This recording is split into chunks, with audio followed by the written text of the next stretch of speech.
Thank you, everyone. Thank you, everyone, for joining. Good evening, all of you. Dear participants, dignitaries, colleagues, and friends. It's an honor and pleasure to have all of you here on the closing ceremony of first edition of IYBN Virtual Forum for Biodiversity. IYBN is an official national chapter of Global Youth Biodiversity Network and consists of a group of young, inspiring people who aim to create a positive impact at national and subnational levels. The purpose of this forum is to help youth better understand the updated zero draft of the post-2020 Global Biodiversity Framework and to develop an action plan for CBD COP15 and beyond. This is a follow-up on the online consultation that IYBN had organized in January 2021. During this forum, we organized 8 sessions, and with the mutual participation of speakers, experts, and various other stakeholders, we discussed on major sectors like community conservation, rights of nature, Nagoya Protocol, digital sequence information, youth role in conservation, transformative education, protected areas, marine and freshwater conservation. And the valuable opinions and perspectives of Indian youth were collected to our draft report, which we are going to share during this session. Now,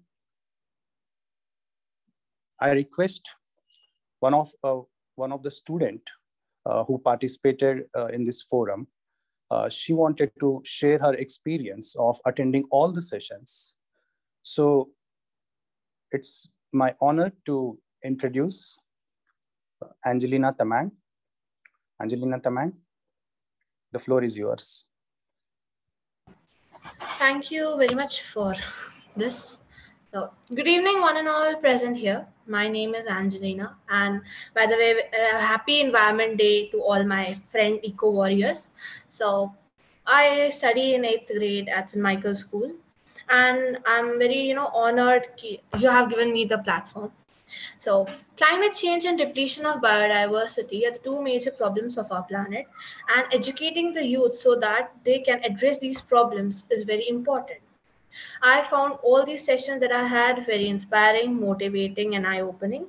And also, I learned quite a great deal from these sessions, from the rights of humans to how women play an important role in conserving biodiversity. These were the topics I had never heard before, and I'm glad I joined these sessions. But most importantly, I feel that it is very important that we educate our minorities so that they are able to play a major role in conserving our biodiversity. For example, if there is a fishing community and they have been dumping coastlines all along, so now the government bans the production of nylon fishing nets so as to reduce the population of coast nets.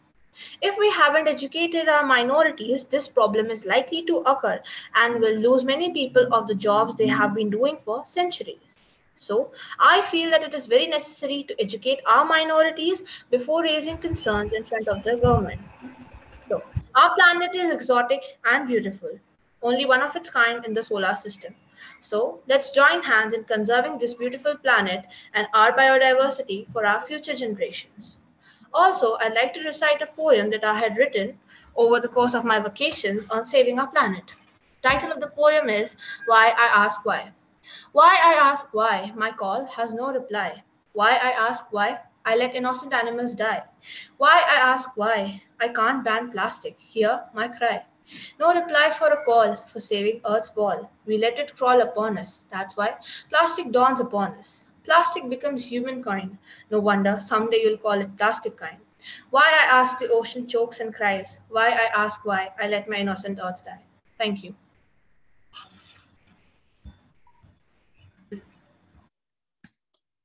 Thank you. Thank you so much, Angelina, for that wonderful speech that you have written and the wonderful poem that you have recited here. It was so pleasure to hear you. Now I request my colleague Sudha to share the screen. So we made a video compilation, a very short video like how all the sessions went. So I request Sudha to share the screen and show all our guests and participants how we did this. Yes, brother, 1 second.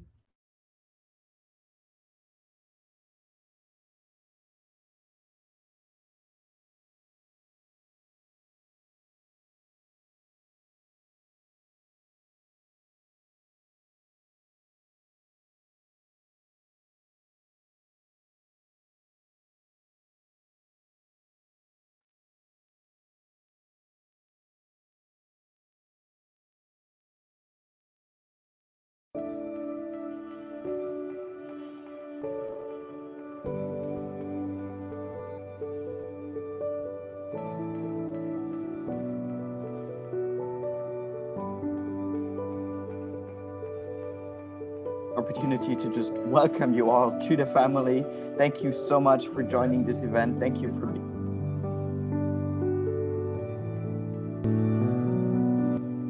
I wish everyone on this occasion very happy International Biodiversity Day and greetings to everyone on this occasion.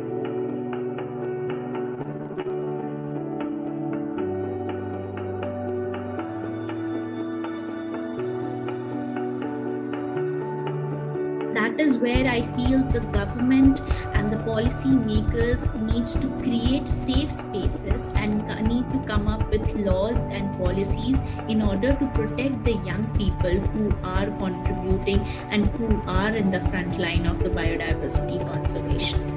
Please let us flag one issue that without a strong ecological foundation, there cannot be any economic development of the global. Be a bush if you can't be a tree. You can't be a highway, just be a trail. You can't be the sun, be a star. For it isn't by size that you win or you fail. Be the best of whatever you are.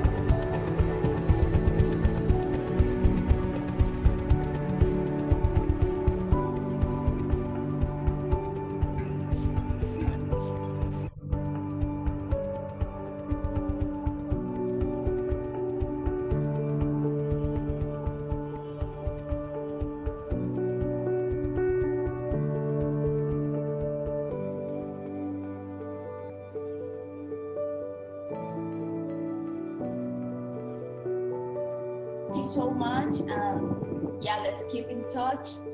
Warm greetings from Colombia.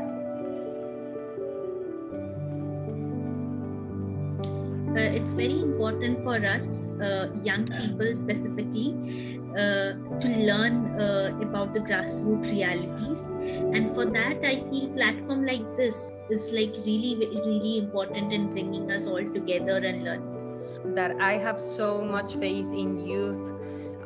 Because I just think we need, like, the natural state of humanity is to move forward, to keep moving forward.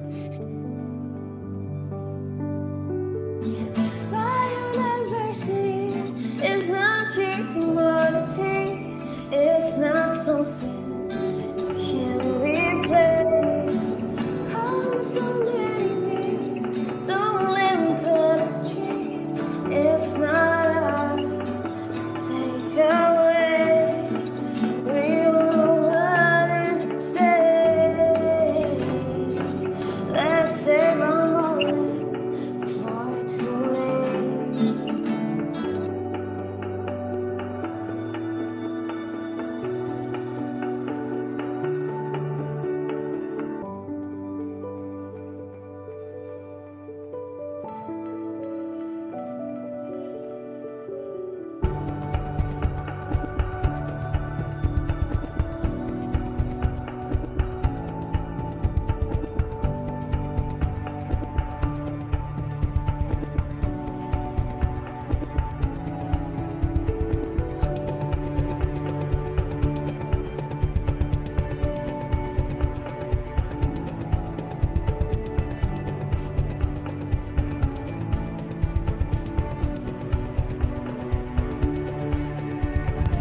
keep going. If you can't fly, run. If you can't run, walk. If you can't walk, crawl. But by all means, keep moving. Thank you so much.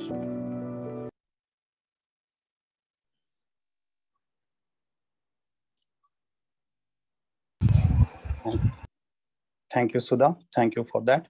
Now I request Manasvi to introduce our first speaker of this session. Manasvi. Yes, a very enthusiastic evening to one and all present here. This is Manasvi Reddy from St. Michael's School. I invite our honorable guest, Dr. V.B.Mathur. It's a pleasure for us of you being here, sir. Let me give you all a brief introduction on Sir Dr. Mathur. After serving for 33 years at the prestigious Wildlife Institute of India, including as the Dean 2005 to 14 and subsequently as the Director 2014 to 19, Dr. V.B.Mathur was appointed by the Government of India as the 11th Chairperson of National Biodiversity Authority (NBA) on 1st September 2019. The NBA is a statutory body of the Government of India for providing advisory and regulatory services on all matters relating to biodiversity conservation and management. Dr. Mathur joined the Indian Forest Service (IFS) and topped the 1983 to 85 IFS professional course at the Indira Gandhi National Forest Academy IGNFA, Dehradun, and also the foundational course at Lal Bahadur Shastri National Academy of Administration in 1985. He obtained his doctorate degree from the University of Oxford, United Kingdom 1991. Dr. Mathur has been actively contributing on research policy interface issues and has been the regional vice chair of United Nations Intergovernmental Platform on Biodiversity and Ecosystem Services multidisciplinary expert panel. He is co-chair of the IPBES Task Force on Policy Support Tools and Methodologies and member of IPBES Task Force on Capacity Building. He has also been the chair of UNCBD Informal Advisory Group for developing synergies between 7 biodiversity-related conventions. Now I request our honorable guest, Dr. Mathur, to address us all. Thank you. Thank you, Mansi, and a very good evening to all of you. And of course, good morning to my dear friend Chantal, and of course, good afternoon to Jessica, because we have audience today from all parts of the world. And I would like to welcome all of you. I do understand that representatives are there from Europe, from Latin America, and of course from Asia and India. So welcome to this. Very pleased to be as a part of this closing ceremony of this network. In fact, when I got the first invitation, as I was just mentioning to colleagues earlier, I could not make up my mind because I had several other engagements today. But then when I saw this event is at 6 o'clock in the evening, I readily agreed. And I thought that it will give me an opportunity to see what our youngsters are doing. And as I requested Bharat to send me some papers and documents, and I was very pleasantly surprised to see that all of you are engaged in your own way on the post-2020 Global Biodiversity Framework. So that is, I would say, if I can say so, a news to me, because I work for the government. Within government, our ministry is very aggressively pushing India's position preparation for the framework. And in fact, to the knowledge of dear friend Ashish, every Monday, every Friday, the ministry is holding meetings and consultations with different stakeholders. And I will now make it a point, now that I know the GYBN network and whatever positions you have prepared, you can also comment on the government's position. And there are several other consultations which will happen in the coming weeks and months. And we can pass on those things to you and you can hear what others are doing. So just to, because we are on the subject of the framework, what the ministry has done, it is looking at all the indicators, and these indicators have been grouped. For example, marine, islands, coast, mountains, and so on. And every week, agencies which deal with mountains or with coast or with some aspects of it are invited. So I can pass on that schedule to you, because these are all virtual meetings. And the whole idea is to see the views of the stakeholders. And definitely youth will form very important stakeholders. So I would suggest both way traffic. If you guys have prepared certain positions based on your discussions earlier, we would like to see them. And as we participate in our meetings twice a week, we can also invite you to do that. So that would be a real enrichment of that process, and something which we have not done earlier. I must say that way back in when some of you might have been, because in the state of Hyderabad, in the state of Andhra Pradesh, we had hosted COP11, and there was a very, very significant youth-centric program called Go for Biodiversity. It was a German government-led project, and we got people from all over the world. And because the COP was being hosted in India, for about 4 weeks, we engaged a large number of youth over there. And as I was just mentioning to Chantal, the WWF India is doing a similar thing for the school children of India. So they are doing what is called as a Model Conference of Party, or MCOP it is called. And last year they did one. And the whole idea was to see, we entered into this field of negotiations at the age of 30, 40. But youngsters need to get into this process of what is an international negotiation, what is a convention, and what kind of work conventions do year round, and what they do when these meetings come up. So that will be very, very important thing. And as I was mentioning, the WWF is going to do a repeat, but those they are targeting for school children. So that is their universe, so to say. But here we have an additional frame of youth. That's why I was asking that, is there an age? But it doesn't really matter. It comes as GYBN over there. So definitely we will continue on that. And it's very interesting that you planned it so well that you started on the International Day for Biodiversity on the 22nd of May. And today you are coming to a closing on the World Environment Day. So at least with 2 big days that we are celebrating, you have been able to conduct your programs. And what I saw as a glimpse was very, very impressive over there. But definitely we need to get into the detail of that. Now, this last 18 months that the entire world has witnessed, which have ultimately given rise to the term planetary emergency. That is something very, very important which affects us no matter in what part of the world you are. And we need to ponder about that, what is that relationship with nature, and has this relationship gone sour? That is a thing. And why nature, is nature angry? And if it is angry, what can we do? And are we still listening to the voice? And I'm saying, as a responsible citizen, and I'm talking to you as well, that we need to introspect and see that what has been our response and what has led to this angry demonstration by nature. And as we sometimes say, these are wake-up calls. Maybe for COVID-19, we were caught napping. But what is the guarantee that there will be no COVID-20, 21, and so on and so forth? So we need to look into our dealings with nature, our models of development. And I'm sure these topics are close to the heart of my dear friend Ashish, who has been talking for years, questioning that this model of development, is it right? And not only right for the developed, the global south, but also for the north.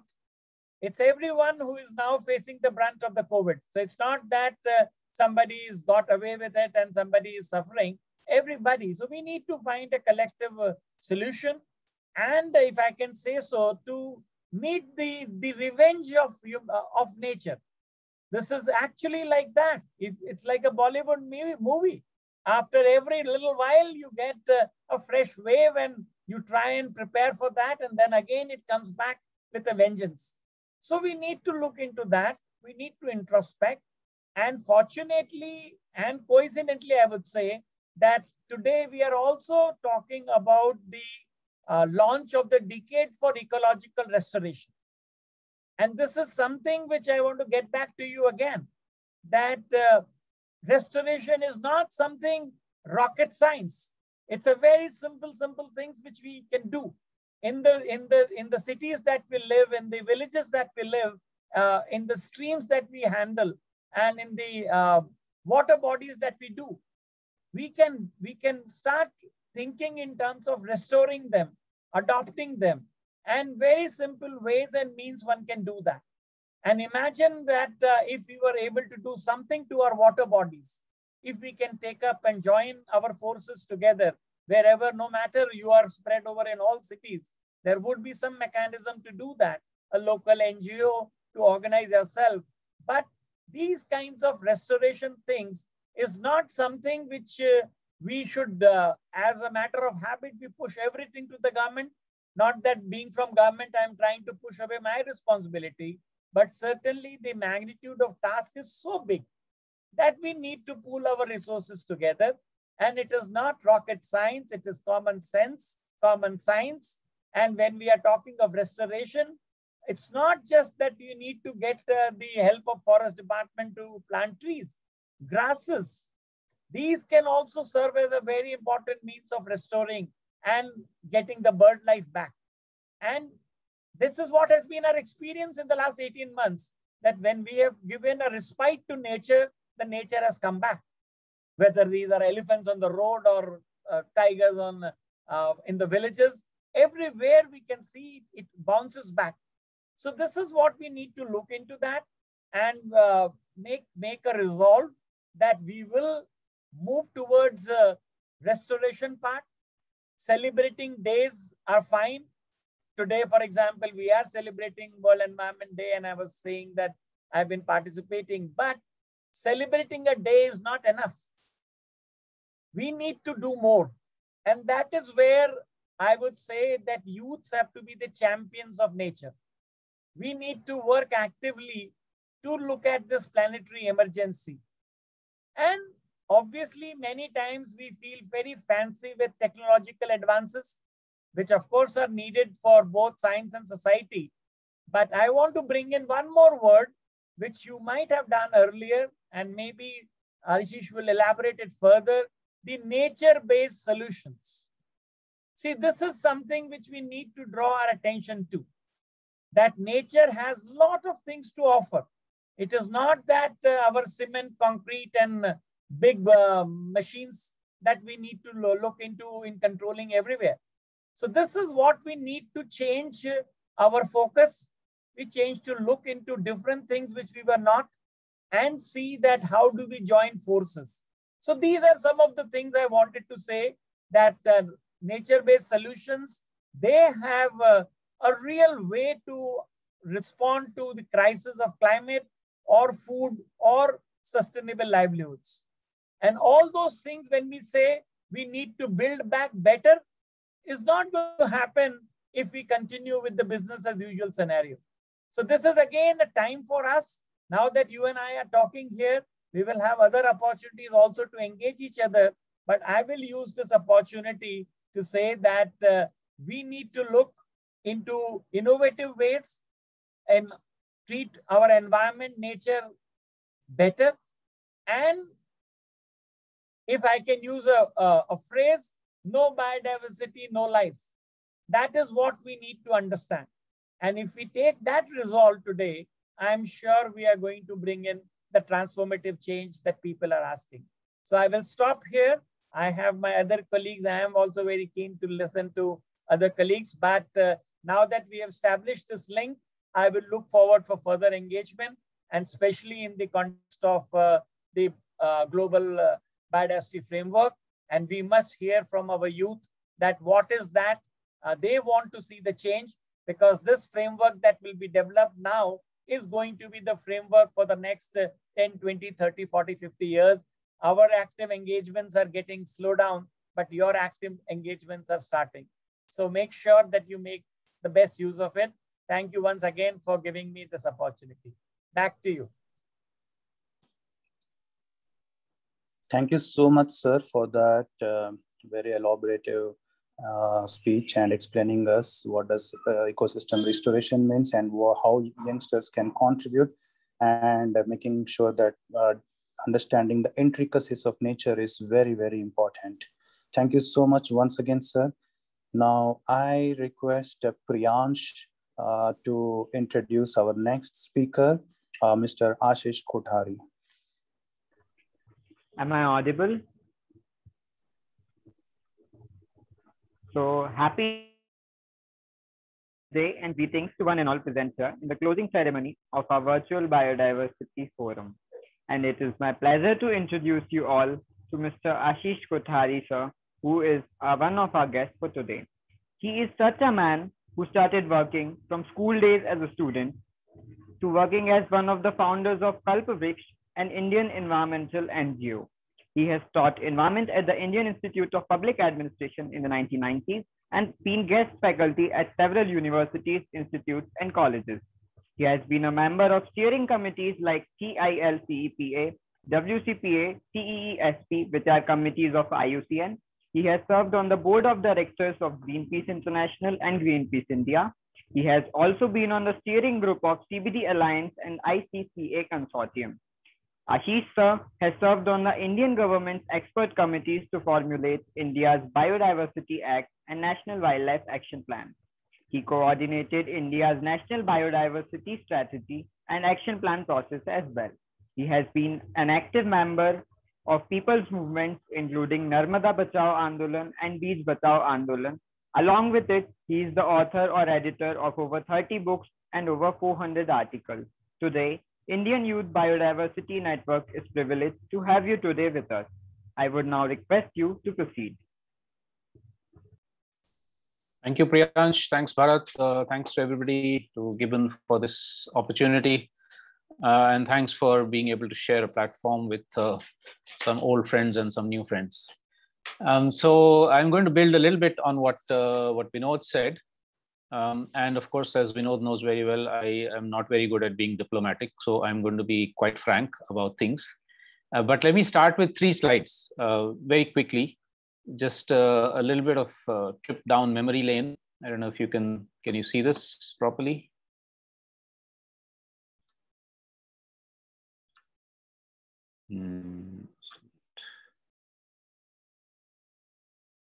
Yeah, is this visible full screen? Not full screen, but it's visible. Okay, it's okay. It doesn't matter. It's actually just a picture. So this is from back in 1979, 78, 79, when I was in high school, and an action that we conducted on the Delhi Ridge forest.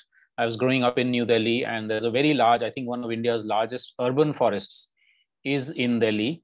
And we were seeing a lot of destruction of the ridge forest for urbanization, construction, etc. And we decided that instead of just enjoying ourselves in nature and doing bird watching, we should also do something to protect that forest. And that's when the organization Kalpavriksh was formed. The second example is 40 years later. In the last couple of years, there have been a whole series of youth actions on what young people feel are destructive projects that are coming up in different parts of the country. This is in Assam, in Goa, in Karnataka, in Tamil Nadu, in Andhra. And these have been art-based protests. So hundreds and hundreds of wonderful artworks being created by young people from 5 years to 20, 25, 30 years old, to basically tell the government that we don't want this factory in this bird sanctuary. We don't want this kind of a highway going through this wonderful biodiversity rich area, etc. Some successful, some not so successful, but as processes, wonderful. And then the third quick example is of young people who have done some most amazing work during the COVID period reaching out to elderly, reaching out to those in need, reaching out to people who don't have food, creating networks of solidarity, helping to generate or regenerate livelihoods, and so on. We have published this volume of about 10 stories. I'll put in the chat box the links where you can download this all this material. So I wanted to start with those 3 examples or sets of examples because it shows to me the incredible potential, what Vinod was saying, the incredible potential of young people making a change. Now, I think one of the things that we realized very soon after our REG campaign in 1979, 80, and then onwards after that, a number of other campaigns we were involved with, and what also the young people in these last couple of years have realized is that it's not enough to try and stop one project here, stop another project here, or do some afforestation here, do some kind of grass planting somewhere else. This is all important. But what we need to do is to understand and address the root drivers, the root causes of the destruction of biodiversity. Now, this is a term that's been used in the Biodiversity Convention right from the time of the negotiations. So it's not a new term. But the thing is that I don't think we've addressed those. I think the reason for the incredible continued loss of biodiversity, despite the fact that we've had 20 years plus of the Biodiversity Convention, we had the Aichi targets, we have had a really good framework of plans and policies and laws, and yet we continue to lose biodiversity at a rapid and alarming pace. And the reason is that those root drivers, and I'm just going to mention 2, but there are many. One, which Vinod has already hinted at, the model of development. If all countries in the world, except for Bhutan, are going to still go for economic growth as the model of development, if we continue to think of some countries as developed and some others as undeveloped, though I prefer to use the word destroyed and still being destroyed, America is destroyed and India is being destroyed. If we continue to think of this as development, then there is no way, absolutely no way, I can guarantee you for the next 30 years, we will still be losing biodiversity at rapid pace. We have to fundamentally alter, we have to question the model of economic growth-based development. We have to go for alternatives, which I'll speak about in a minute. So that's one thing. And if we want to do that, we have to challenge the underlying structure, whether it is capitalism, it is state domination, it's patriarchy, racism, casteism, etc., which are kind of underlying these models of economic growth and development. The second important thing is to address the models of conservation. Again, this is something that for the last 20 years we've been doing. The Biodiversity Convention brought in the Protected Areas Program of Work as a very progressive piece of sub-legislation or policy, which kind of oriented or tried to orient governments to moving towards much more inclusive, participatory, democratic, rights-based conservation. But again, barring a few countries, most have not moved in that direction, including the one Vinod and I belong to. So we still see human rights violations in the name of wildlife conservation, especially in tiger reserves. And we still see the neglect of, barring a few exceptions, the neglect of the incredible potential of community-led conservation, what we are now calling territories of life.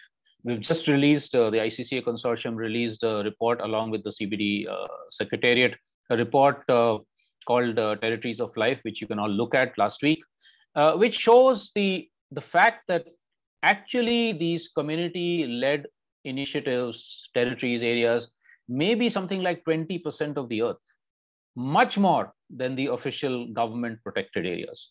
Many of them are not, most of them are not recognized. Many of them are facing problems. They're not all necessarily effective, and then that's also the case with official protected areas. But if you were to recognize and support these, the potential for conservation along with livelihood security would be so much incredibly enhanced. So the problem with the continued discussion on this, including in the new framework, is that we're still thinking about things like 30 by 30, half Earth, and one part of nature-based solutions. There's another part which I think Vinod is hinting to, which I think is really has good potential, but one part of it is still a top-down approach. That who will implement this 30 by 30, half Earth, etc.? Governments and corporations, which is even more dangerous. Not recognizing the rights of indigenous peoples, local communities, fishing, farming, etc., etc., to be able to do this kind of nature-based solutions and to do conservation. And so the potential of an approach like this is only possible if, in fact, we do empower and enable the communities on the ground. Now, what are the radical alternatives that are available for both of these? In the case of development, we know there are hundreds of thousands of examples around the world, for instance, for things like agroecology instead of chemical-based agriculture, local seeds, local biodiversity. There's fantastic examples of that all over the world. We know that there's such great potential for things like decentralized renewable energy, decentralized water harvesting, the local generation of needs, much more moving towards self-reliance, real genuine self-reliance, not what our Prime Minister talks about, which is where he gives auctions of 60 coal blocks in the name of Atmanirbhar Bharat and self-reliance, but real genuine self-reliance where communities are able to, one of the important things, interesting things in COVID period was, we've documented about 40, 50 stories of this kind, where communities were able to be resilient in the COVID period was where they had their own community health systems, their own local food production, and localized exchanges. They were much less impacted than those who were dependent on faraway economic exchanges, whose food was coming from elsewhere, and who didn't have community health systems intact. There's huge lessons for us there. So there are these alternative models of well-being that are available all across the world, which we have to build on. And the CBD framework also needs to incorporate them in a very centralized way and move away from economic growth. So which means also then indicators. The indicators of what is well-being would be much more, they would be both quantitative and qualitative, but they would be things like, is everybody having a good fresh air? Does everybody have clean water to drink? Does everybody have nutritious, adequate food? Does everybody have good social relationships? Does everybody have access to nature to enjoy and relax with? These are, does everybody have access to good health, to good learning? These are the sorts of indicators that actually we need to put into place instead of GDP, which is really a nonsensical indicator if you look at it. There's, if I remember quickly, an economist called Pujo, who said, if I marry my cook, the GDP goes down. Because right now I'm paying the cook and then I marry him or her. And then, I'm not going to pay them anymore. So, you get invisible economic labor in the home, which nobody pays for, and the GDP falls. It's ridiculous. It's absolutely ridiculous like that. But unfortunately, all countries in the world except Bhutan still follow that. So we have to look for these alternative indicators. The same with conservation. We know that the alternatives exist, which are community-based, community-led, or collaborative between communities and governments. For instance, in Australia, more than 50% of the recognized protected area network is indigenous protected areas managed by indigenous peoples alone or with the National Park Service. We have to move much more towards that kind of thing. The same with ecological restoration, which Vinod very rightly pointed out. If this is the decade of ecological restoration, we have seen that much more effective and cheaper ways of doing ecological restoration is where communities are involved, where they are centrally involved in decision making, because it's about even just cordoning off an area and then nature takes care of itself. You don't have to go and plant enormous numbers of trees. Some places you need planting, but mostly, in fact, it's about just protecting and letting nature regenerate. And who better to do it but then the community who actually lives there.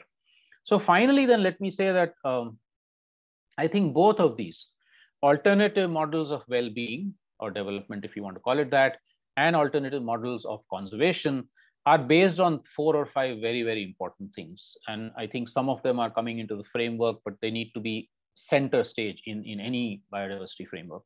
One, the rebuilding of community. Individually, as selfish individuals, that is what modernity has told us. There's no way we can protect biodiversity and livelihoods. We have to build a sense of community, whether we are in villages, whether we are in cities, right? A collective working, a sense of solidarity, of working together, the commons rather than the private. That's a very essential part of this answer. The second is collective custodianship or rights over the natural ecosystems which we are living with or within.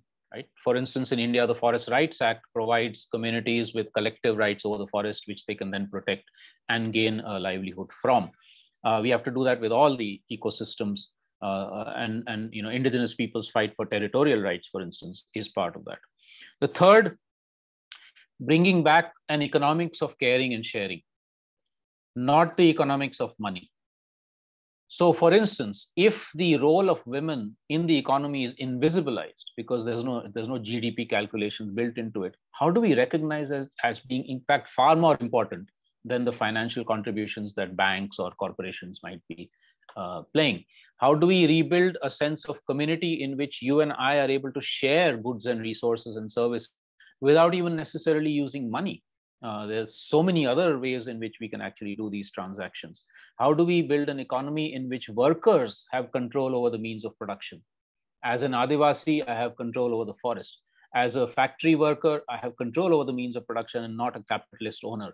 As a craftsperson, I have control over my potter's wheel or whatever it is, my handloom that I'm using. And there's much more. I don't have the time to go into too much more, but it's all of this that needs to be also underlying this transformation. Fourth, cultural diversity. This is so important. We know how closely linked biological and cultural diversity are. In the same area where there's huge biodiversity loss, there's also loss of language, loss of food cuisines, loss of different ways of knowing and being and knowledge systems, right? All of this is kind of linked up. In fact, language loss is probably even faster than biodiversity loss. So how do we actually sustain this diversity of knowledge and the diversity of languages, which is linked to biodiversity? That becomes the fourth very crucial point. And here, changing education systems is absolutely crucial. In India, we mostly teach in about 20 main languages, 25 main languages. But we have 780 languages in India, not dialects, full languages.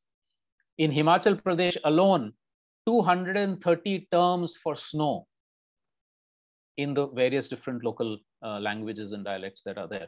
Now, if we teach only in Hindi in Himachal Pradesh schools, that language diversity is going to be lost. And along with that, the knowledge that underlies that language diversity, the knowledge that could be crucial, for instance, for tackling climate change. If we have so much knowledge about how snow behaves, it is important for tackling climate crisis. So changing the education system. And finally, reinserting ourselves within nature. You know, in biology, I remember as a kid, I was taught that human beings are at the top of the pyramid of evolution. That's what modern Westernization has told us, that we are at the top, and because we're at the top and we're the most intelligent, supposedly, therefore we can rule the earth. We can do what we want. But indigenous peoples have told us for generations, or centuries, millennia, that we are one out of hundreds of species. We are a circle in which human beings are one, and there's lots more. And if we think of it like that, then we gain the humility to work within nature with respect to the rest of nature and with respect to each other. How do we bring that back? That's a psychological, emotional, ideological, spiritual connection that we have to be able to bring back with us wherever we are. In the COVID period, one of the things that's kept me going, even as I'm stuck at home, is the amaltas, the cassia fistula tree outside my house, which has bloomed into the most amazing golden blossoms. And every once in a while, I just look out of the window and look at the tree and thank it. And that keeps me going, because without that connect with nature, I think we would all be spiritually dead. So I'm going to end there, just end again with the way Vinod ended, which is that the role of youth is absolutely crucial. This is not to say that we have messed up the world and now you have to clean it up. You should hold us responsible. You should make sure that we do the work we have to do to help you to sort out, to make our peace again with the earth. Thank you for this opportunity again. Thanks. Thank you, Ashish. Thank you so much. And reminding about the importance of cultural diversity, which is very, very important. So I think now I request Vaishnavi to introduce Chantal. Vaishnavi. Yeah.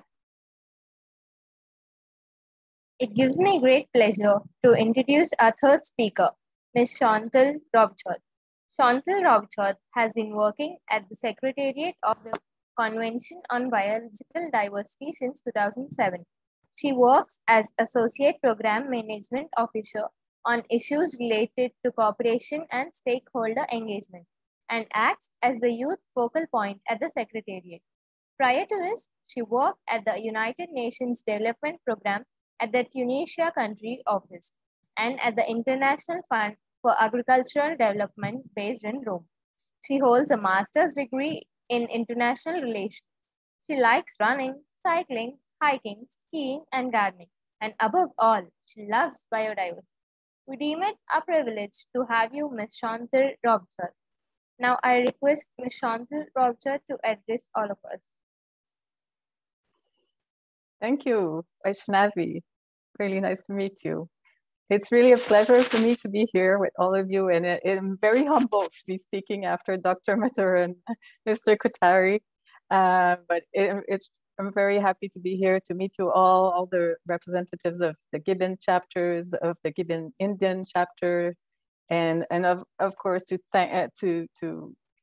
see all of those who've been organizing this and worked so hard for many weeks now. So thank you for having me. And I think the forum is super timely.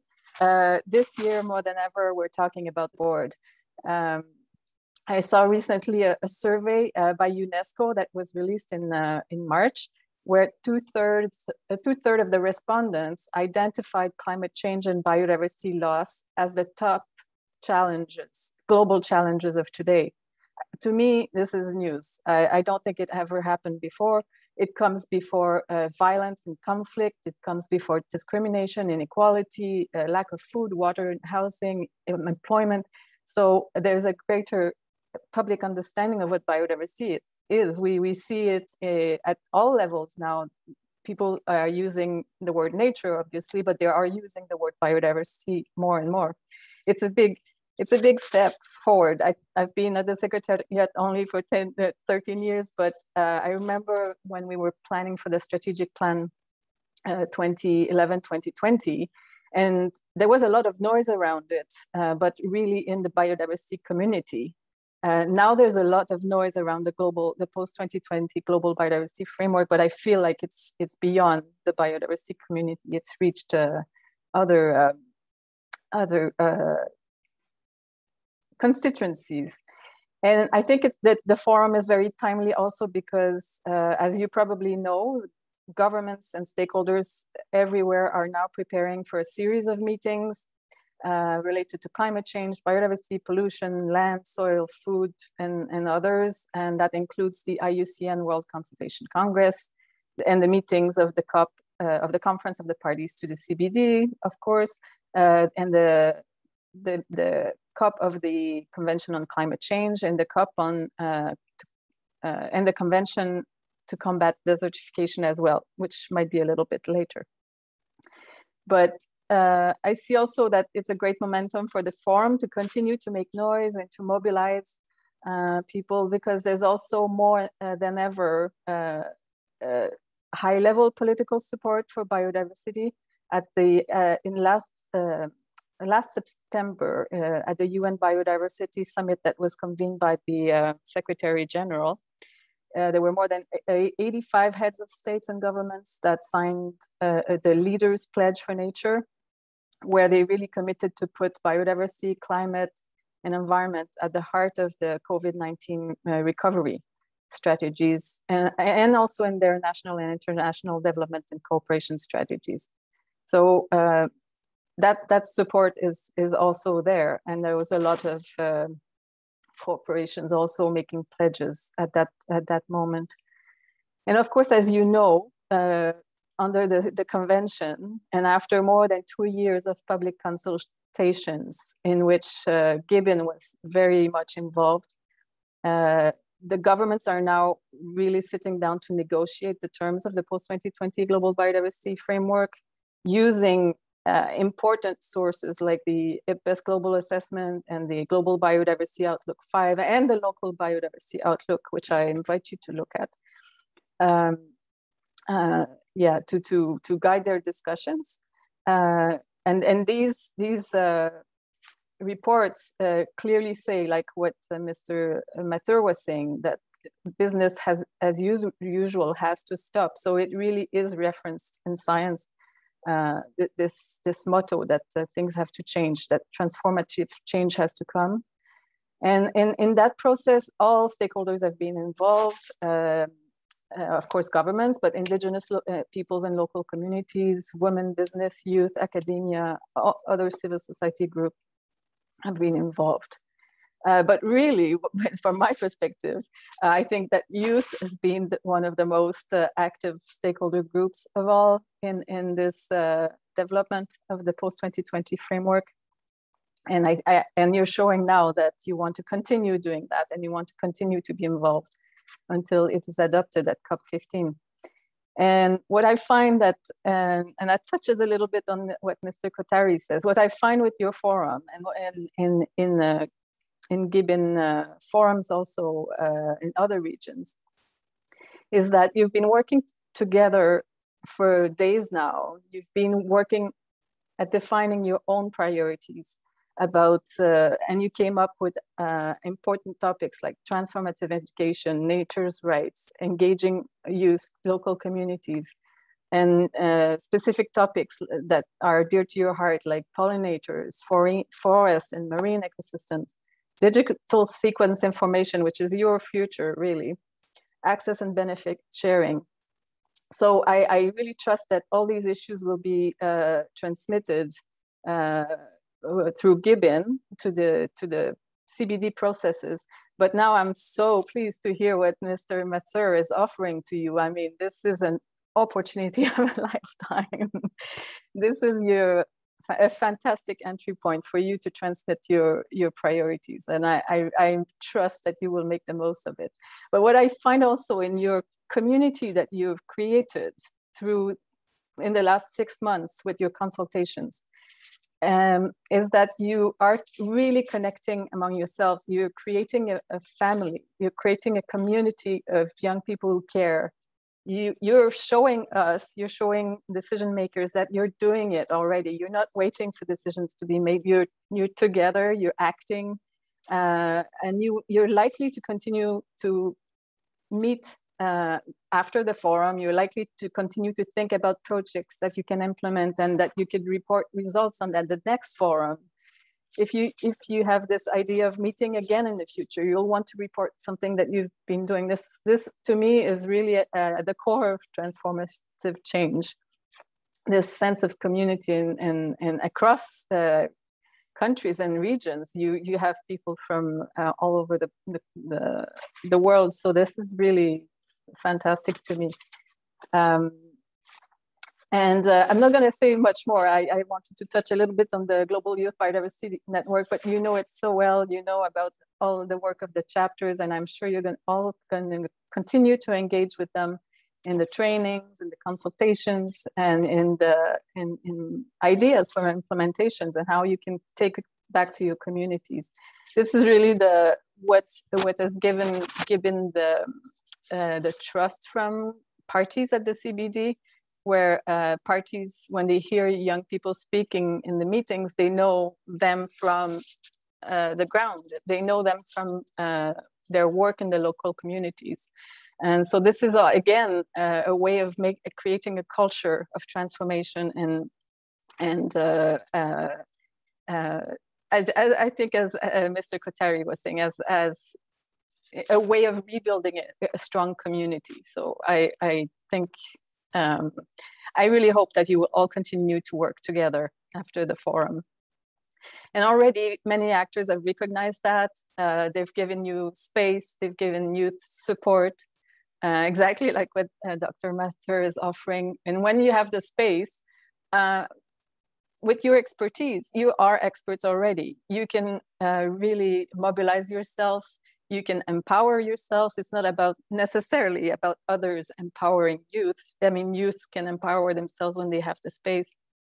And so I think this is very motivating. And as the Secretariat, we very much look forward to continue supporting and working with you all, because as we all said, in the end, it can only benefit biodiversity and our common future. So thank you again for having me. Happy World Environment Day and happy decade. So we have 10 years, happy decade of ecosystem restoration. Thank you. Thank you so much, Chantal, for that wonderful speech and letting us know the support that Secretariat would like to offer, and also thank you for all your support and help. And I think we have noted down your points. I thank all the three speakers for providing a wonderful points to all the youngsters and what we can do. And we look forward to that, and we definitely like to connect, and we definitely would like to do. So I think now I just like to move on to the next agenda. I want to show how we interacted during the entire sessions practically now. So I put in the chat link to all the panelists and attendees the AHA slide. So how we interacted with most of them is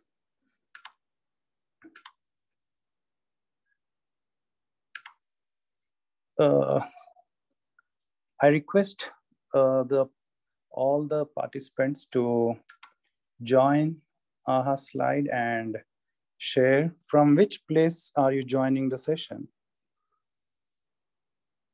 I think Jonathan already shared the link.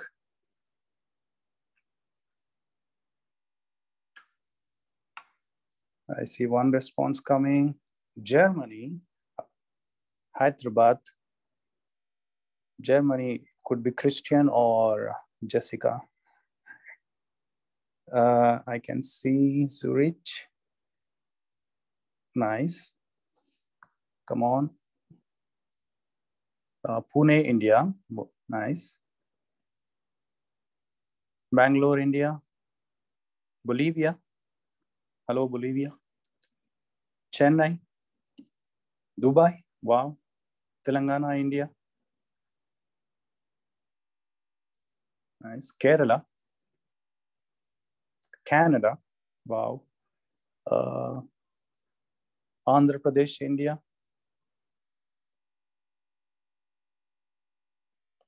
Madhya Pradesh. Nice. Bangalore. Hyderabad. Colombo, Sri Lanka. Hello, Sri Lanka. Maharashtra. Mumbai, India. Nice. I see one more response coming. Tanzania. Hey, Tanzania. Yeah, I think we'll go to the next question, which is, yeah, this question is to all the participants, whoever joined. I request them to tell us how you felt about the sessions that you attended. I see no response yet. I see one response coming. Okay. Okay. Informative, helpful, rich. Thank you. It was inspiring. Yeah, it was inspiring for us also to interact with you. I learned many, many things. It was inspiring, amazed at the diversity, informative, very informative. Great. I see one more response coming. Yeah, I learned many things. Boring. Thank you for your honesty. Enlightened, influencing, resourceful, amazed at the diversity. Great. I think I move. Yeah, engaging. Wow. Informative, helpful, rich. Not bad, not good. Yeah. They were motivating, influencing, not bad. Thank you. Thank you for your honest feelings. We appreciate that. This will be the last question. Which session was your favorite? If you have attended the sessions, which one you like the most? I see responses.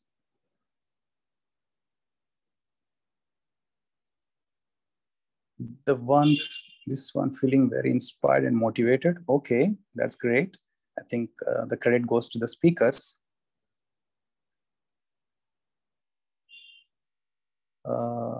Any more responses? I can see only one till now. Yes, pollinators, community conservation, this very session, transformative education, marine conservation. I like the pollinators and the marine water. I love the team. Thank you. Nagoya Protocol and DSI. Oh, okay, that's great. Yeah, this only one and the second class. Okay. Any more responses? Need of community conservation. Yvonne sir explained each and everything very well. Just loved it. It was very informative. Transformative education, community conservation. Yeah, all sessions are interesting and little boring. Thank you, Danish. Pollinators, community conservation. Yeah. Yeah, I think, thank you for your amazing and honest answers. We appreciate that. And as speakers can see how we engaged and interacted with everyone. So now I think I move on to the youth, like what we want to say. So I request the GYBN policy member Myrna to just update on what's happening with SBSTA and also the GYBN priorities. Myrna, I see Myrna. Myrna message me that. Thank you. Yeah, Myrna.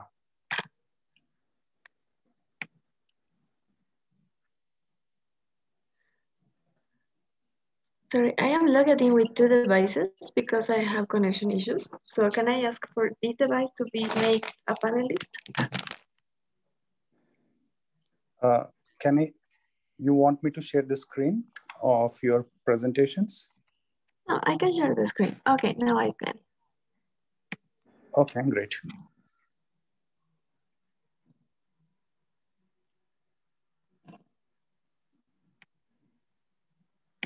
Okay, what I cannot do is put my video on, so I cannot say hi properly, but I think it's fine.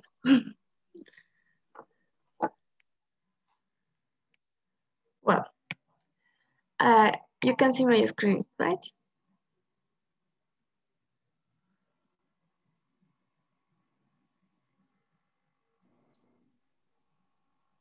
Yes, we can see it's half. Okay, it should be full now, Yeah. right? Okay. Yeah, correct.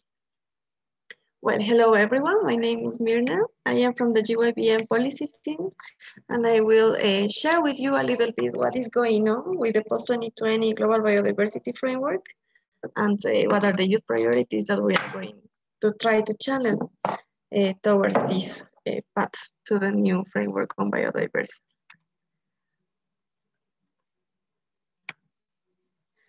So to start, if some of you don't know what is the post-2020 Global Biodiversity Framework, it is a global strategic plan for biodiversity developed under the Convention on Biological Diversity, the CBD.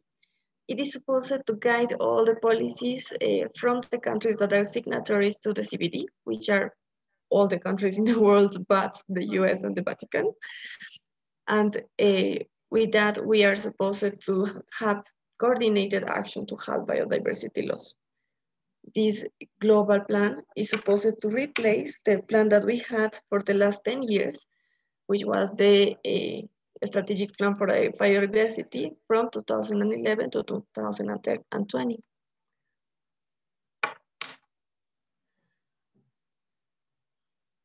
So what was the plan that we had before? The strategic plan from 2011 to 2020 was globally known as the plan with the IG targets, because we had 20 targets that were agreed on IG in Japan.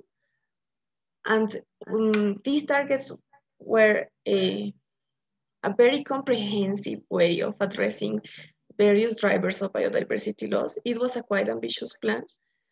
And the problem here was that even though we managed to have very ambitious targets to achieve the conservation and sustainable use of biodiversity and the equal distribution of its benefits, as the convention objectives say, we didn't really manage to achieve most of the targets. So as you can see, this is a table with the IG targets that we had. We have targets on raising awareness, we have targets on harmful incentives to be deleted.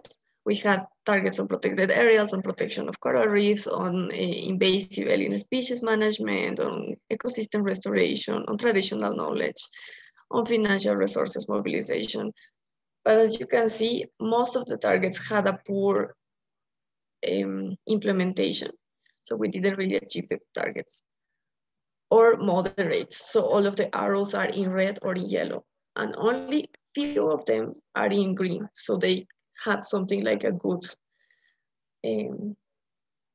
performance. So that is an issue, and that is what we would like to change in the next biodiversity framework, which is the one that we were supposed to, this is the one that we were supposed to have in the COP15 that was supposed to happen last year in 2020 in China, in Kunming. But sadly it was suspended due to the COVID pandemic.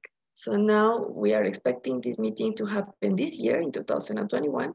We don't know if it's going to be virtual or if it's going to be physical, but we are expecting that this year we will have this new framework with goals and targets for the health of biodiversity laws.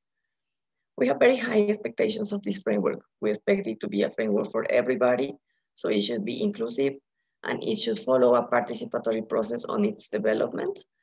We hope that this is a strong step towards the vision of living in harmony with nature, that is the CBD 2050 vision. And towards this vision, we hope that we are going also to have strong milestones from now to 10 years. So in 2030, we would achieve some milestones that would take us in the path to the vision of living in harmony with nature. And we also hope to have measurable goals and targets, because that was also an issue with the IG targets. Some targets were not really easy to measure, so we don't even know if we reached the target or not. That happened, for example, with the target of restoration. Now I'm going to explain you a little bit how this process is going so far. So it is a whole road that we started from the COP14 that happened in 2018 in Egypt, in Sharm el-Sheikh, to the COP15 in China. In the middle of that, we had consultations, regional consultation and thematic consultations. We have the open-ended working group meetings that are the most important meetings, because here the goals and targets are going to be decided. And we also have the meetings of the subsidiary bodies, that are SABSTA and SBI, that I'm going to explain to you later. We are now right in the purple dot on the negotiations of SABSTA and SBI that are happening since May 3rd until June 13th. So that is what is happening right now. If you want to watch it on YouTube, you can watch the plenaries on YouTube. You can search for the YouTube channel of the Convention on Biological Diversity, UN Biodiversity, and watch what is going on, how are the negotiations happening. And that is a very important opportunity, because that was not that accessible before the pandemic, and now we can access at least some parts of the negotiations and understand how the things are going on. After this, we're going to have a first draft that is going to be the basis for the negotiations, and we're going to continue the negotiations until we have a final draft that is going to be the basis for the COP15, where we hope that the final adoption of a post-2020 global biodiversity framework will happen, and it is good and strong, and it will have everything what we want from it. And that is the question, what do we want from it? Which are the youth priorities that we are trying to channel into this process? So to answer to this question, we developed a series of consultations at the regional level, at the national level, even at the local level, And we also had dialogues cross constituencies. So we tried to also understand which were the priorities from the constituencies from young people at a UNEP and at the general UN level, or other youth groups, as for example, Youth for Nature, that are another big youth group that also has distinct priorities, to try to understand what those young people want around the world. We also developed an online survey. You can actually take it on that link. And it is a survey to gather also the youth priorities and the voice of young people on their future with biodiversity, but also has very specific questions on what is the ideal framework for biodiversity that they would see themselves. And based on all of that, we developed a position paper, which is accessible at the link that is there as well. It is a living document, so we're constantly trying to update it. And we will keep updating it with the results of the consultations at the youth priorities. For example, the priorities of GYBN India that has developed a very strong consultation processes in the past, in the recent past. And we're going to improve our position paper with this. Our position paper has our own vision for 2015, which is almost the same as the one of the CBD, which has changed the with nature from living in harmony within nature, because we think that we are not really separate from nature, we're part of it. We have a mission that is biodiversity as a way of life towards our shared future within nature, and a 2030 mission that is prioritized our sharing future within nature. We have goals and we have targets, and we have specific priorities that I will tell you now. So first, the structure of this ideal plan that we have is based on 3 goals. One is the integrity of our life support system. The second is having a society that is living sustainably. And the third is that we ensure that there is equity, both for nature and for people.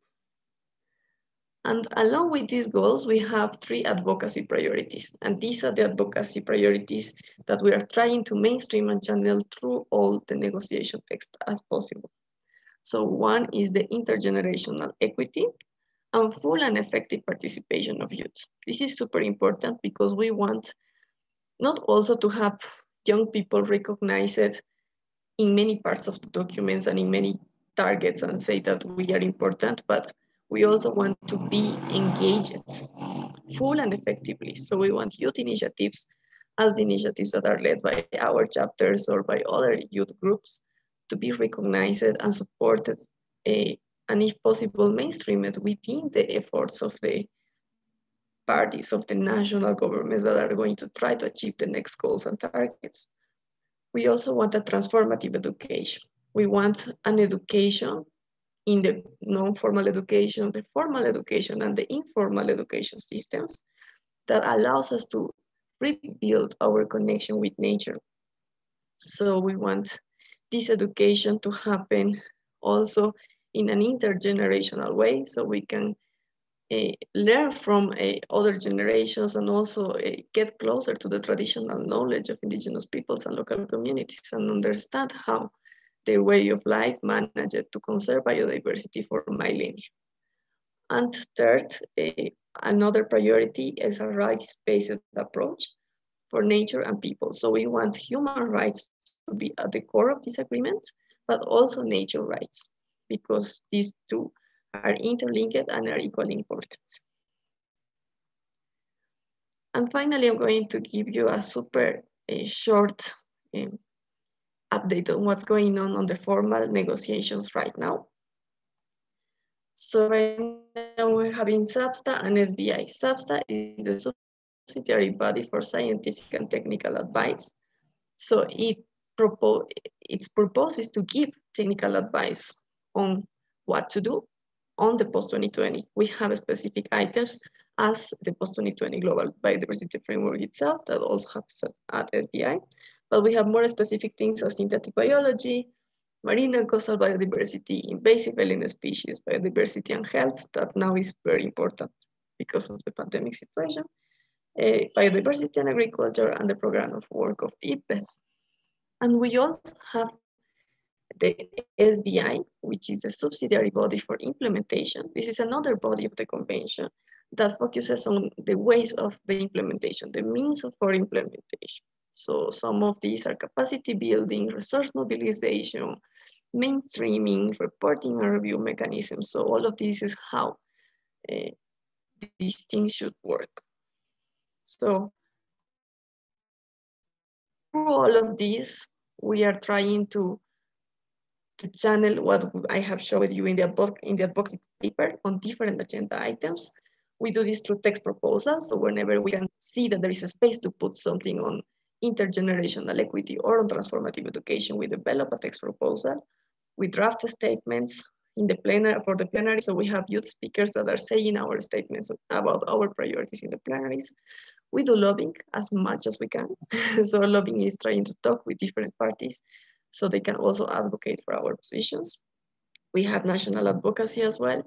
We coordinate with youth delegates. Some countries are progressive and they have youth within their delegations. We think that that is a good practice and should happen more and more.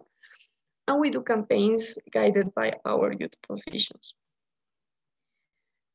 And finally, what is the progress so far? Well, we have youth as part of the expert panel, expert group on indicators. So all the goals and targets will have indicators that will be overseen by an expert group, and we manage to ensure that youth will be part of this. Also, there will be an expert group to indicate relevant to stakeholders. So it's bad for women, indigenous peoples, local communities, and other stakeholders.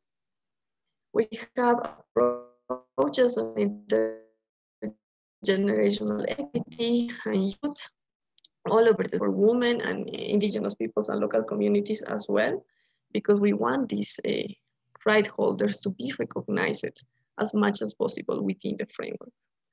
We had some support for transformative education and the role of youth on achievement. And also a number of recommendations have been picked up by our parties, which is very interesting because sometimes we have our intervention prepared and a country says it before us. So they do our job.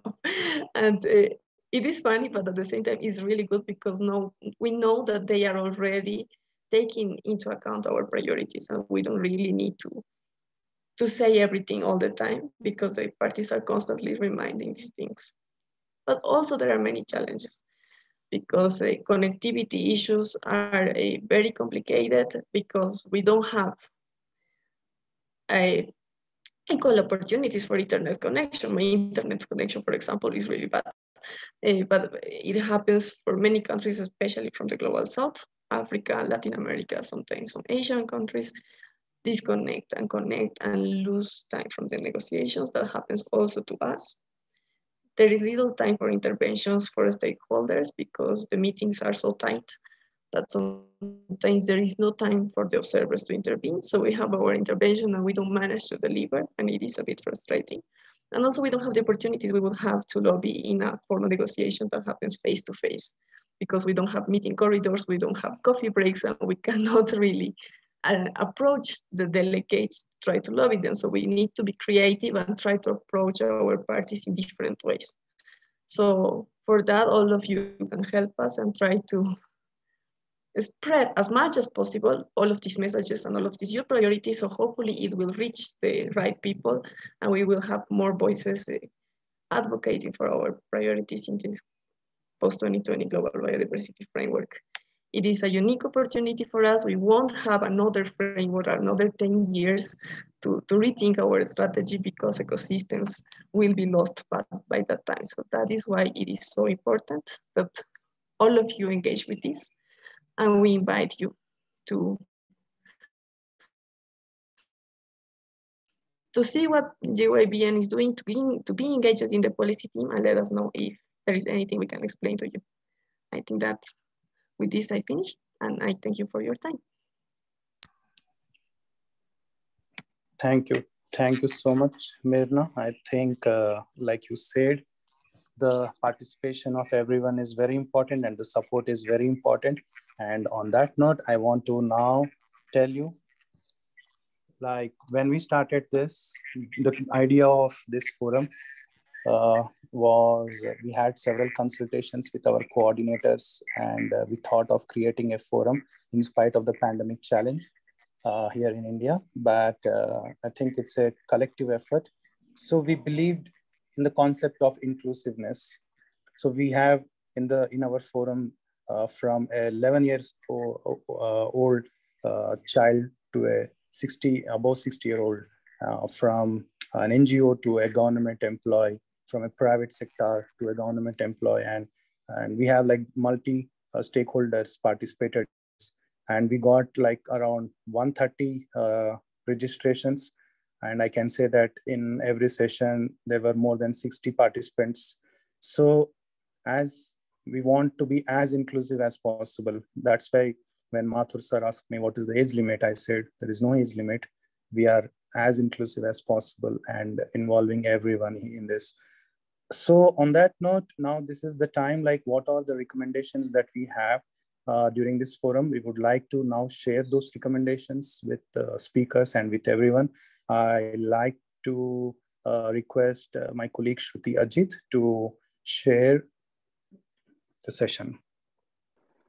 Thank you, Bharat. I'll just share my screen.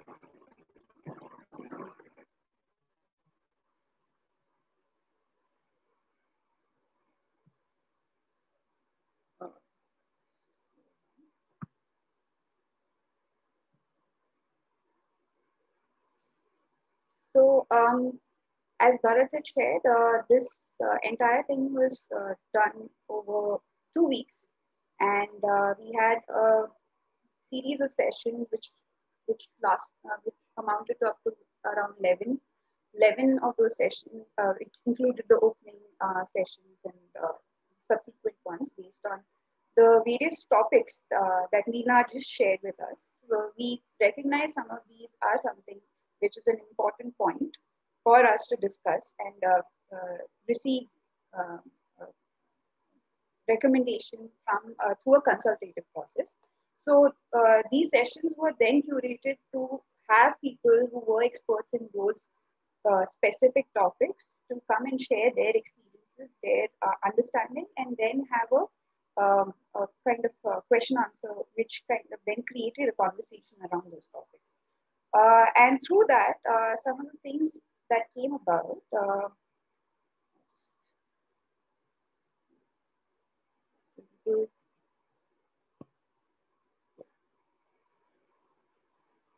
So the first session, which was the opening ceremony, kind of gave an overview of what the situation was. And you would see that some of these topics will be then repeated over and over again in the subsequent sessions where we focused on two things. So the first thing which we all spoke about was we will not have any economy without a healthy ecology. And that was kind of, focused on a lot as to what do you mean by development and for whose development are we creating large-scale destructions of the ecology. And therefore, if it continues the way it is and if biodiversity conservation does not happen, the economy will not sustain for too long. And to also notice that biodiversity conservation and livelihood is very, it's interlinked to each other. Then the second part was to look at assessment and implementation of laws and policies that exist in the Indian context. So we have the Biodiversity Act, the Forest Rights Act, the Wildlife Protection Act, and Fisheries Act. These are some of the many acts that exist, and these have not.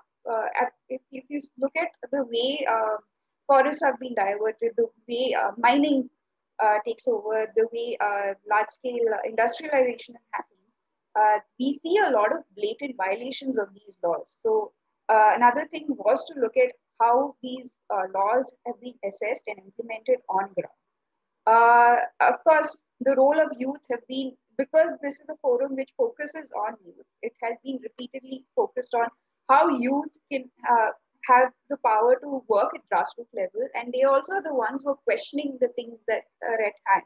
They are the ones who are asking the important questions that will not just impact the present, but also the future of not just our species, but also our planet in general. Then something which came, which was very important and will keep repeating in various other topics, are the involvement of indigenous and local community, which includes the free prior informed consent, which is the FPIC, and creating spaces to have their voices to be included in policy making, which is aimed at biodiversity conservation. Someone did mention that indigenous communities should be the leaders of conservation and not victims of conservation. And then trying to finally look at the climate crisis from a very holistic point of view, where we see the intersectionality of climate crisis, where this is to mean that we cannot separate ecological crisis from crises of social justice. And only when you see address these together is where we can move together forward in a better way and also achieve what we are trying to achieve. So the first session that we had was on transformative education, which was addressed by Yuvan, who is an educator. And he mentioned the whole issues that we have with the present education system that exists in India, which is very passive. It kind of creates a same kind of it's a factory system which churns the same kind of skill sets, and it's based on education system based on providing for one specific skill set. So it's monoculturing of the mind, and it's very career oriented. It does not. It's very alienating from the real world issues. So the kind of conversation that emerged and the recommendation that emerged from this session was to have an active citizen science curriculum. And what is citizen science? Which is where young people are proactive participants and the agents of changes in society, where we include their participation towards ensuring and understanding about the biodiversity around us, and to also accept the fact that science and knowledge systems are constantly evolving and it's not stable, and therefore these things keep changing. There is a connection and belonging to the local ecology and community and a better understanding of that. It also asks for a participative eco-literacy, which is a form of a direct ecological democracy, which is where you have people from all walks of life being part of this. And schools does not necessarily have to be something which is restricted to only children. It also includes knowledge making through community and public participation, focuses on a strong foundational value. So speaks about whatever is our basic foundation, going back to the roots. All of those are something that this focuses on. It also roots itself on active citizenry, which is on citizenship and citizenship participation. And therefore, it requires active participation from all citizens who are going to be part of this. It can be at various levels, moving from the most smallest local platforms to a global level. And it should connect science to human and ecological values. So these are some of the recommendations that came from the transformative education program, the session. The second we had was on rights for nature, where we touched upon what it means for when we say rights for nature, which is probably looking at a shift from an extractive colonial oriented mindset.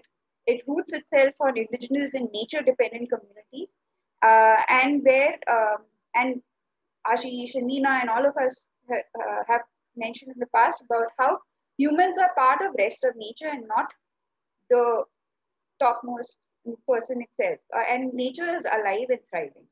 And these are some of the various things that kind of complements what it means to be rights of nature. And as part of that, some of the recommendations that came from this session was creating awareness campaigns and advocacy around what is rights for nature. In the Indian context, you have the rights for, you have the Uttarakhand High Court recognizing rights for the river Ganga. So understanding the complexity of what does it mean when we talk about rights for nature. And creating awareness campaign advocacy around it. At the global level, you look at Ecuador and the constitution having rights for nature. So dialogue, advocacy, campaigning around those is very important. Looking at the potential legal policy strategies that could be pursued in to further these rights. And also look at international laws like CBD, Convention on Migratory Species, Ramsar Convention, to which rights of rivers could supersede all national laws that is in contravention or when where there is doubt. So these various legal strategies, policies, laws, legislations that are put in place, trying to see how those laws can be used to ensure that rights of nature is recognized. Then also trying to understand the relationship of customary and traditional law with any such laws on rights for nature. As we know that there's a lot of knowledge system that already exists with indigenous and local communities. So something like these are very important to understand the relationship of the existing customary and traditional law. And documenting these and creating advocacy around it is also very important. And reimagining the governance system from a point of view of not nation state, but ecoregions or bioregions. So therefore, going a little more on the larger perspective, thinking of in a landscape point of view and not transcending nation states, it should be ecoregions or bioregions. And supporting local rivers of lake revival and river protection by introducing this concept. These are the recommendations that emerge from rights of river, rights of nature, and particularly rights of river in the Indian context that was shared in this session. This third session was on women in conservation, and gender and engendering processes have been something that have been taken into account, and there's a lot of conversations even happening at the post 2020 framework discussions, and therefore it was very important to understand what is the role of women in towards biodiversity conservation. As we know that very little of these initiatives or such spaces have been created for women to be able to voice themselves at in various levels. Even though they are the ones who play a critical role in managing natural resources at various levels. Therefore, we need to create spaces where their initiative, women-led initiatives towards biodiversity conservation should be recognized in terms of policy and decision-making processes. In many regions, in many regions, women are the main contributors in biodiversity conservation, but there's not enough documentation. We don't know how they are contributing. Therefore, we are not aware of their role towards conservation. However, we need to create more spaces for these the documentation makes it open to being aware of their role towards larger biodiversity conservation, and therefore their role in participation while framing policies on conservation will be highlighted in these processes.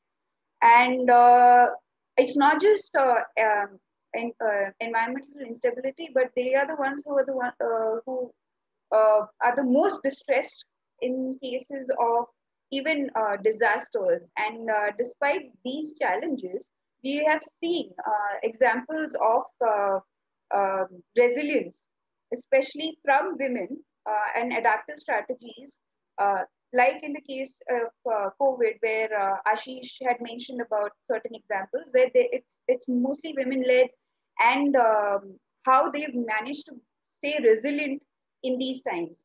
And therefore, it was very important to have a very gendered perspective on biodiversity conservation, because they are a very important and very vital source towards biodiversity conservation. And the next session was on youth activism.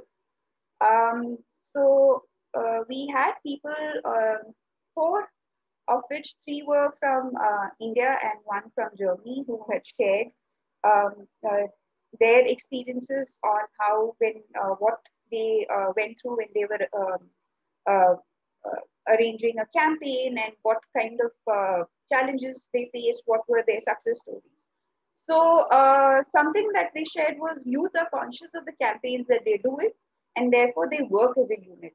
And you see that happening globally, where young people have taken charge. Young people are the ones asking all the questions from their governments, asking for responsibility, asking for accountability. So we see that they are working as a unit, and therefore that recognition and support of these campaigns are absolutely needed at these times from all of us.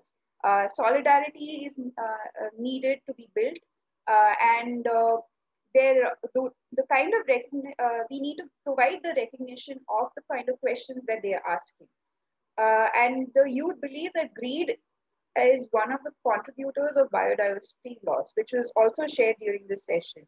And it's very true, because that is also the reason where we have unparalleled deforestation and biodiversity loss and large-scale industrialization, which is leading to leading to the crisis that we have at hand today. Another thing that they did they said was the recommendation was to create spaces and forums for youth to voice their opinions. So you have spaces like GYBN and the local chapters. You have Fridays for Future. You have their local chapters. You also have local level youth forums. So therefore, it is important that these spaces and these forums are recognized, and they are the ones who are able to reach out and create, as Chantal said, a community of young people and people who can come together because we share the same values and same vision towards conservation. Also, another recommendation that came was enabling diversity, which is also part of the campaign that GYBN is doing, which is trying to ensure that we do not exclude any people from any walks of life. So what are the ways we enable biodiversity is through translations of all kinds of written materials, translations of all kinds of audiovisual materials, ensuring anything, and policy-wise, law-wise, anything and any material that comes out is translated and is accessed by as many people as it can be. And after that, conversation and constant engagement with people, and having these conversations, having these study circles, having these groups that can create conversations around what is happening, how we can move forward, is something that ensures that we have diversity of opinions, a diversity of the worldviews that we could document and put together in one place. Then it also demands a governance where the concern and questions should reach the concerned responsible authorities, which is something which is very important, because a lot of campaigns require that. It's asking for the local legislators and authorities to take note, to act on these immediately, which is a huge task in itself when they're carrying out a campaign. And also, we see a lot of crackdown of these young activists and any young people who are talking about this in a larger forum and voicing their criticism against whatever is happening. And therefore, it is important to protect young people who are asking for accountability and transparency from the state. Because otherwise, the youth will, if these crackdowns continue and the oppression, state oppression continues, then it's kind of demotivating for a young person to be able to voice out in the right forums. So these were some of the recommendations that came from this session. The pollinator session was very interesting because this was a session which gave the participants a view of how important pollinators are, and it includes more than just honeybees. It includes flies and wasps and other things. So other bees. So it also opened our eyes to the fact that research on this is anything around it is limited. The use of pesticides and lack of knowledge is leading to the impacting pollinators at a very high level. So we realized that any kind of documentation of changes in pollinators is not possible because no one has documented 20 years in the past, because there's very limited research and documentation around pollinators. And it's only something that's slowly being picked up and being spoken about and given importance. Therefore, the three recommendations that came in this session was education about what are pollinators. These education is from the the lowest most, which is starting in schools to all the way up to masters. And this curriculum should include information about flies, about what the differences, what the various kinds of pollinators are, and trying to then understand the pollinators around their own around their surroundings itself, and then create awareness of what these pollinators do. And you have workshops and how you can contribute to ensuring you can conserve pollinators. So you had workshops and seminars that could be organized to understand these. And of course, through these also increase the amount of research and documentation, which, as mentioned, was limited. So this would help, the education awareness program can help get more people interested in this topic, so that we can have more and more people do research and documentation around pollinators. And this youth and young people are the best people to be the ones who can take this up and continue and build a vast database of pollinators. Then we had a session on community conservation. And some of the recommendations that they had in this session was to link conservation to the culture and understand how cultural practices of various communities and is linked directly to biodiversity conservation. Then another thing that was focused on was trying to create diversity within conservation models, where it says that while the protected area model, which is a fortress-based model, is effective in certain areas towards conservation of certain species, but it should not be the only model for biodiversity conservation.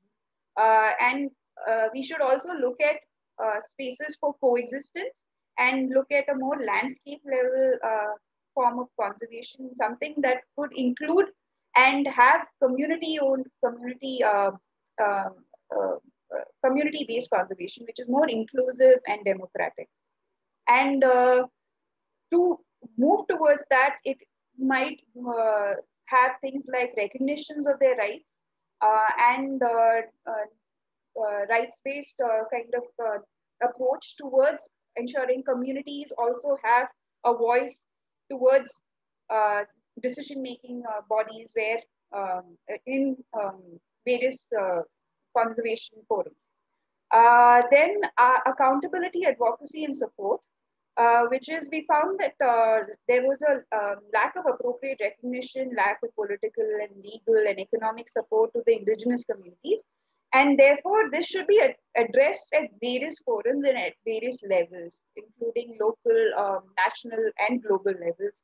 And this would help strengthen communities towards addressing their issues and their move towards conservation. And through that, we also help build capacities of communities who've been engaged in community conservation. So these were some of the recommendations that came from this session. With marine conservation, some of the factors impacting it included high industrial demands, alienation of local communities, no formal recognition of marine ecosystem, and traditional knowledge systems. So now, some of the recommendations that came from this session was, again, inclusive conservation, which is to include local communities in key decision-making bodies and wider consultative processes. You also have laws and legislation which needs to look beyond the coastal regulation zone and have more legislations in place for coastal and marine protection, which includes the Biodiversity Act, the Wildlife Protection Act, which is, and then Fisheries Act, which is state-wise, Shipping Act, which is again state-wise, the Atomic Energy Act, which regulates the mining of sand and along the coast, and the various pollution laws. And including sustainability is into legislatures and climate change has to be considered, which should go beyond national and state action plans. Another recommendation that came was we need to have a separate ministry for coastal management, because currently it's split between Ministry of Earth Sciences, Environment and Forest and Climate Change, and Ministry of Agriculture. And then we also have the coastal zone management authorities to move clearances to actual assessment based on vulnerabilities and carrying capacities. And again, we also have yet another capacity building here where the biodiversity management committees need to be empowered and trained. And there's a need to re-establish and empower local institutions. And then we have the DSI, which some of the recommendations that came from this session was, again, free, prior, informed consent of indigenous communities and local communities as mentioned under Article 6 of the Nagoya Protocol. Then the recognition of more biodiverse heritage sites, as India is among the 12 mega biodiverse countries in the world. Then we also have monitoring at various levels. There should be checkpoints at every district and district magistrates, and district forest chiefs should be made the concerned officers to monitor these checkpoints. Since 2015, India has published 67 of the internationally recognized certificate of compliance to access benefit sharing clearinghouse mechanism. We can also launch a national level clearinghouse mechanism and a state level clearinghouse mechanism. In this way, users such as scientists, industries, and other ministries will be able to understand and comply with the domestic ABS laws and regulations. And as people, biodiversity registers are a dynamic process to collect and disseminate data on biological diversity and help in effective implementation of access benefit sharing. The authorities can include youth in this process of documentation, and they be the ones who can facilitate collection and the actual data collection and with the communities.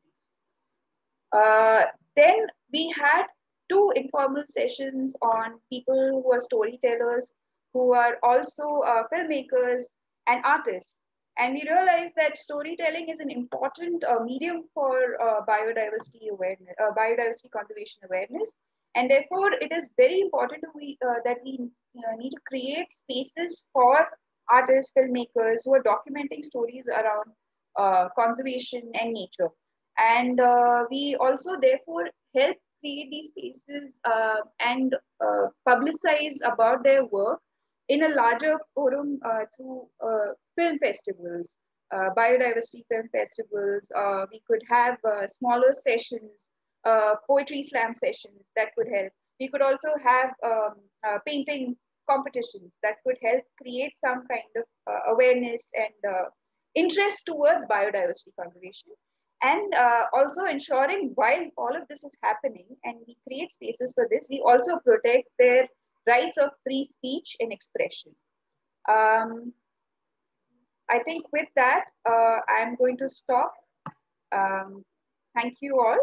These are some of the recommendations that have emerged out of the various 11 sessions that we had organized at India level. And as Bharat shared, that we had people from as young as 11-year-old to as, we don't know who the oldest person was because it'll be rude to ask what their age was. But I think it was a very interesting session, and we were quite happy with the turnout, the kind of questions that were asked, and some of them were pertinent to the way we look at things, including questions like how do we, 11-year-old asking, how do we measure biodiversity? Things that are something which we all still are discussing at global level. So these are some of the recommendations, and thank you all.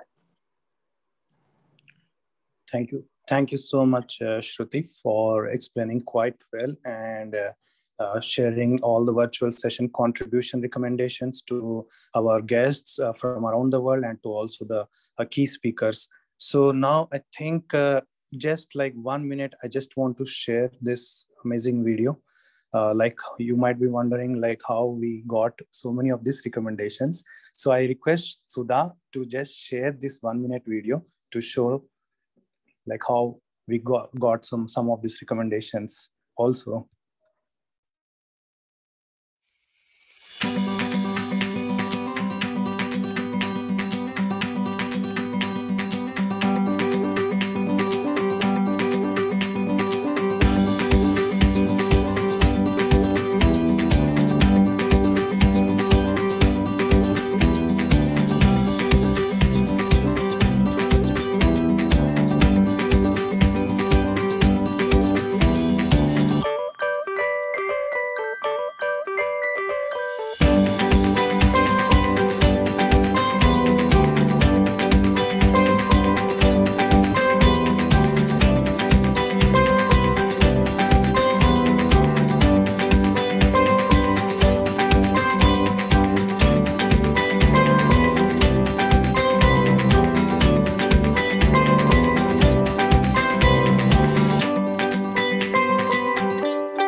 I hope that you just like got so how we used to interact.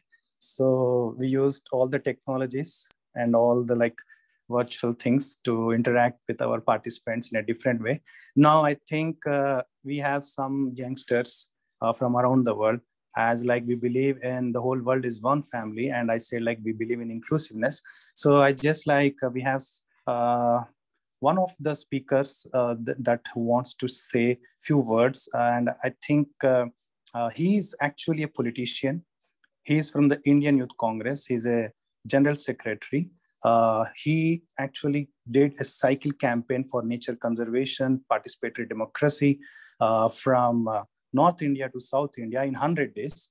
And we thought of inviting him. And I can tell you that he's an advocate. He can live in the luxurious life in cities, but he choose somewhere very closer to nature. And I request Mr. Santosh Kumar just to speak few words and what he feels about the session. Namaskar to all. Thank you for inviting me for this closing ceremony, Bharat. I know Bharat from Facebook only. Through Facebook, I connected almost, I think so. somewhere around when my law college days. From there, I was looking his activities, nature conservation and all. And even I also been impressed by that. And I thought like I can contribute a little for the sake of nature and all.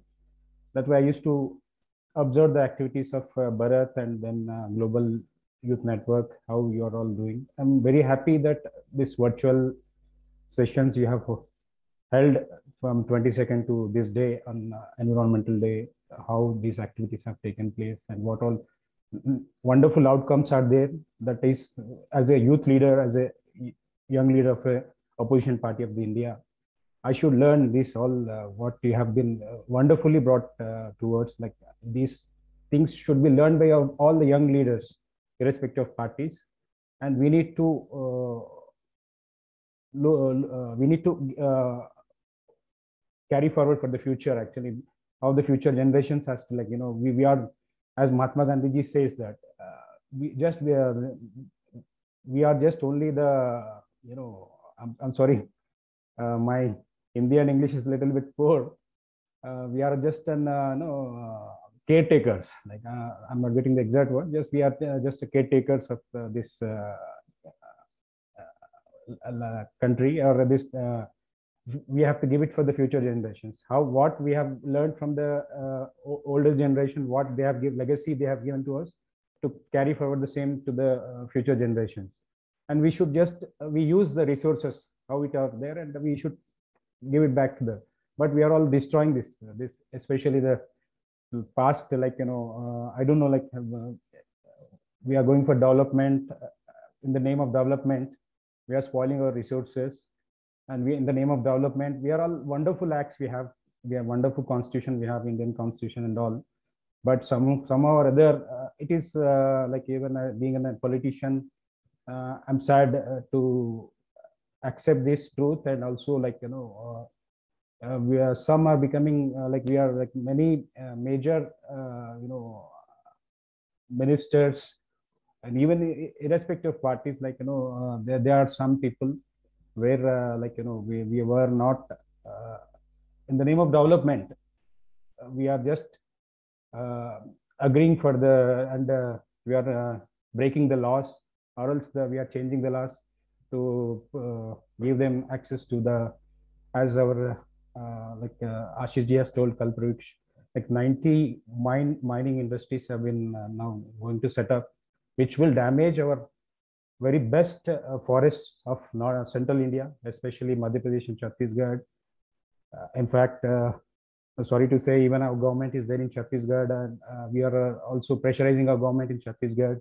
Like we need to protect, at least best way possible, we need to protect and make some peace in that, and then not to destroy everything.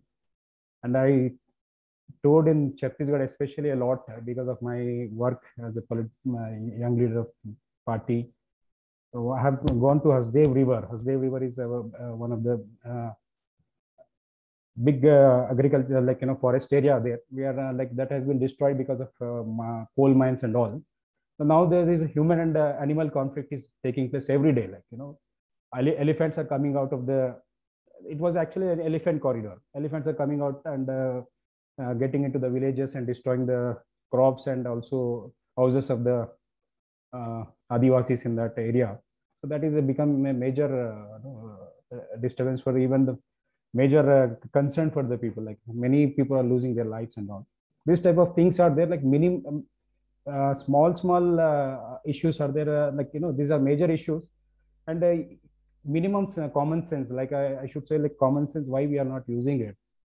And sorry, I need to learn many things from you people, and definitely we all together have to take forward, as Mathur sir has told, like this, why this corona has come and all, like because like we have to think about it from the past one year, why this has come, and why the like future, how we need to give the future generation this environment beautifully to the future generations and all. So that we need to take it. Thank you, Bharat. I've taken more time.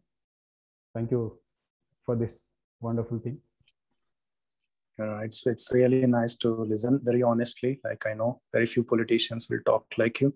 So I think that's why we thought of inviting you. And thank you so much, Santosh Garu, for joining here. Now, I think I just want to give our GYBN Tanzania, Mr. Katib. Are you there?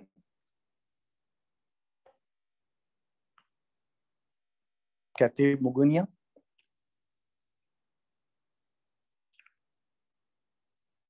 I don't see Katib. Okay, I see Katib. Katib, are you there? Yes, I am.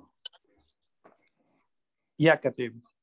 How are you? And share your experience. Yes, good evening, everyone. As he introduced me, my name is Tib Ngunya. I'm from the GYBN chapter from Tanzania. And I'm very happy to join you today. You were having a very wonderful session. And today we, as the chapter of GYBN Tanzania, we were celebrating the Environmental Day by having an event of marching in the community and trying to spread awareness about biodiversity conservation and the environment at large. One among things that I learned today, and I thought that I should share with you here, is that we need actually to start thinking of how to impress youth. You know, as a coordinator of that event, it turned out most of the youth that planned to attend the event didn't attend. And the reason they didn't attend, it was that there came another event where there was a celebrity around. And you know, it in my mind, it came like, if we could have a celebrity around in our event, which was basically concerning environment and conservation, we could have that crowd, you know. And so I think it's now the moment that we could we should start implementing by involving all parties, including these celebrities, these media personalities, all people in our community should be actually involved, because they have influence. And you know, if we don't actually really engage them in our activities, we will be actually missing out some of we will be losing energy. We will be using a lot of efforts and resources while we don't get the actual impact that we are targeting. So basically, I am interested in education. For me, transformative education was a session that was actually I enjoyed it a lot. And as we do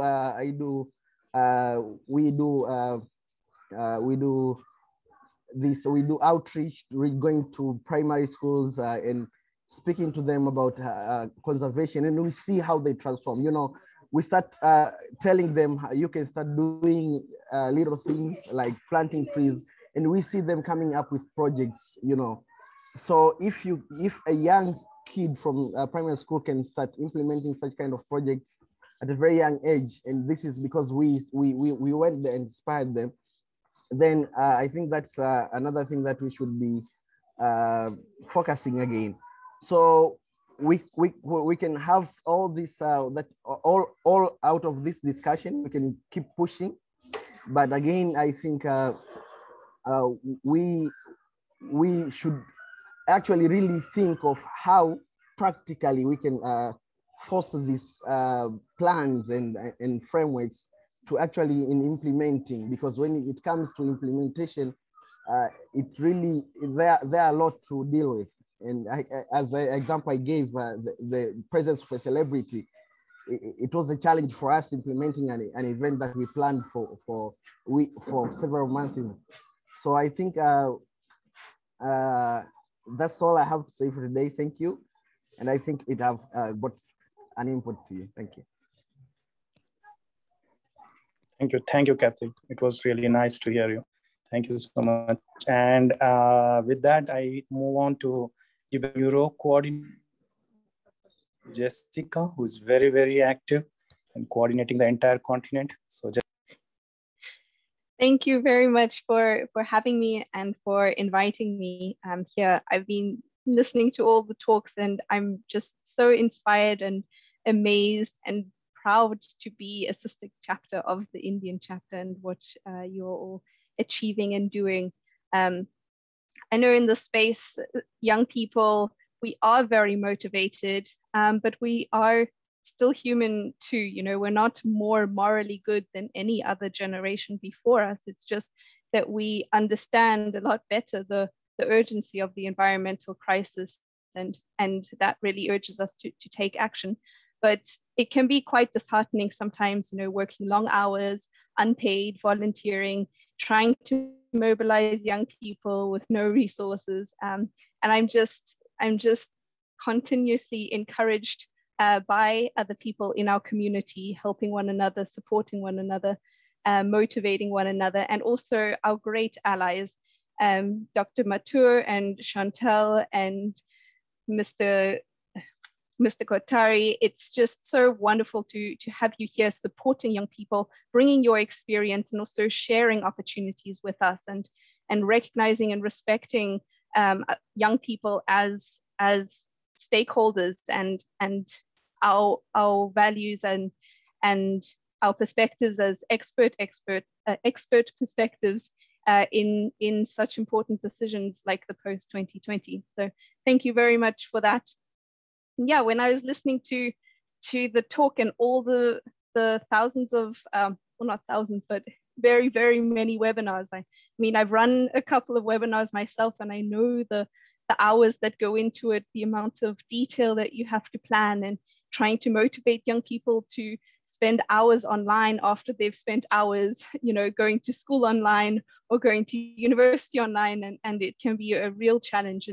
And even with COVID, it was a huge opportunity for us to move in a different direction, but it's also been a huge challenge for young people to continue to build on momentum when you can't meet in person. And I'm really amazed at what the Indian Youth Biodiversity Network has done.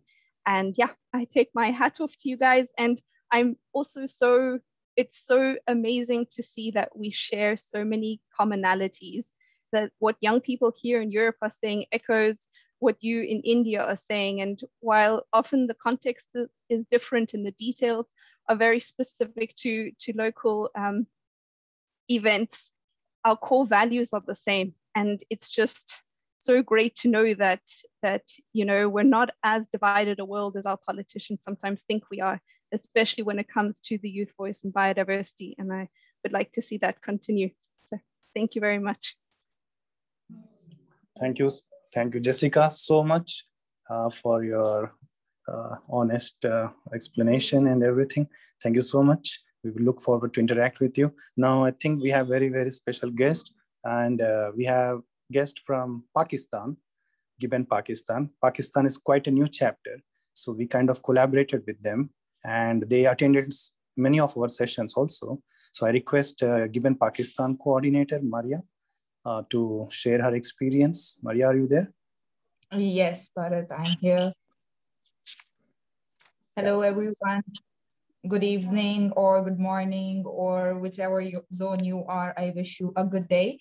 So thank you so much, Bharat, first of all, for inviting us and to be here. It's a great, as always, it's a great player, not only a player, but it's also very informative to be here. And I've been listening to all the people who have been speaking.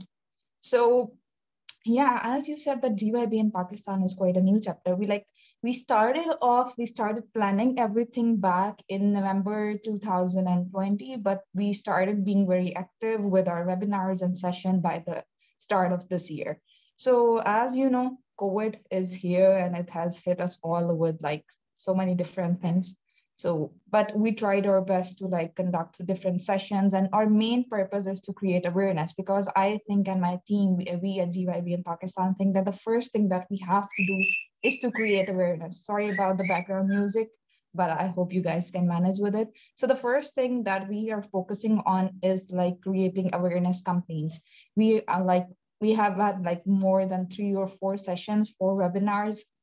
As of now, I will not go into the details of that, but the keynotes that we had from each one of those was to create awareness among the young people, that how can they play their part. Like first thing, the term environment or sustainability or terms like biodiversity conservation, it's like for many people it's new. So we don't want it to be new anymore. We want to like educate people about how they can play their part. Either it's just by replacing their plastic cup with any other reusable thing or anything. So we want to impact the lives from very small steps. So this is what we have been trying to do. And Bharat, I would like to take this opportunity to thank you for this, because you have been a great support. And we conducted our first session with the collaboration of GYBN India. So as Jessica said, that we are not as divided as politicians or the people in the world think that we are. No, we are not, because we know our enemy is, we are our enemies, and we are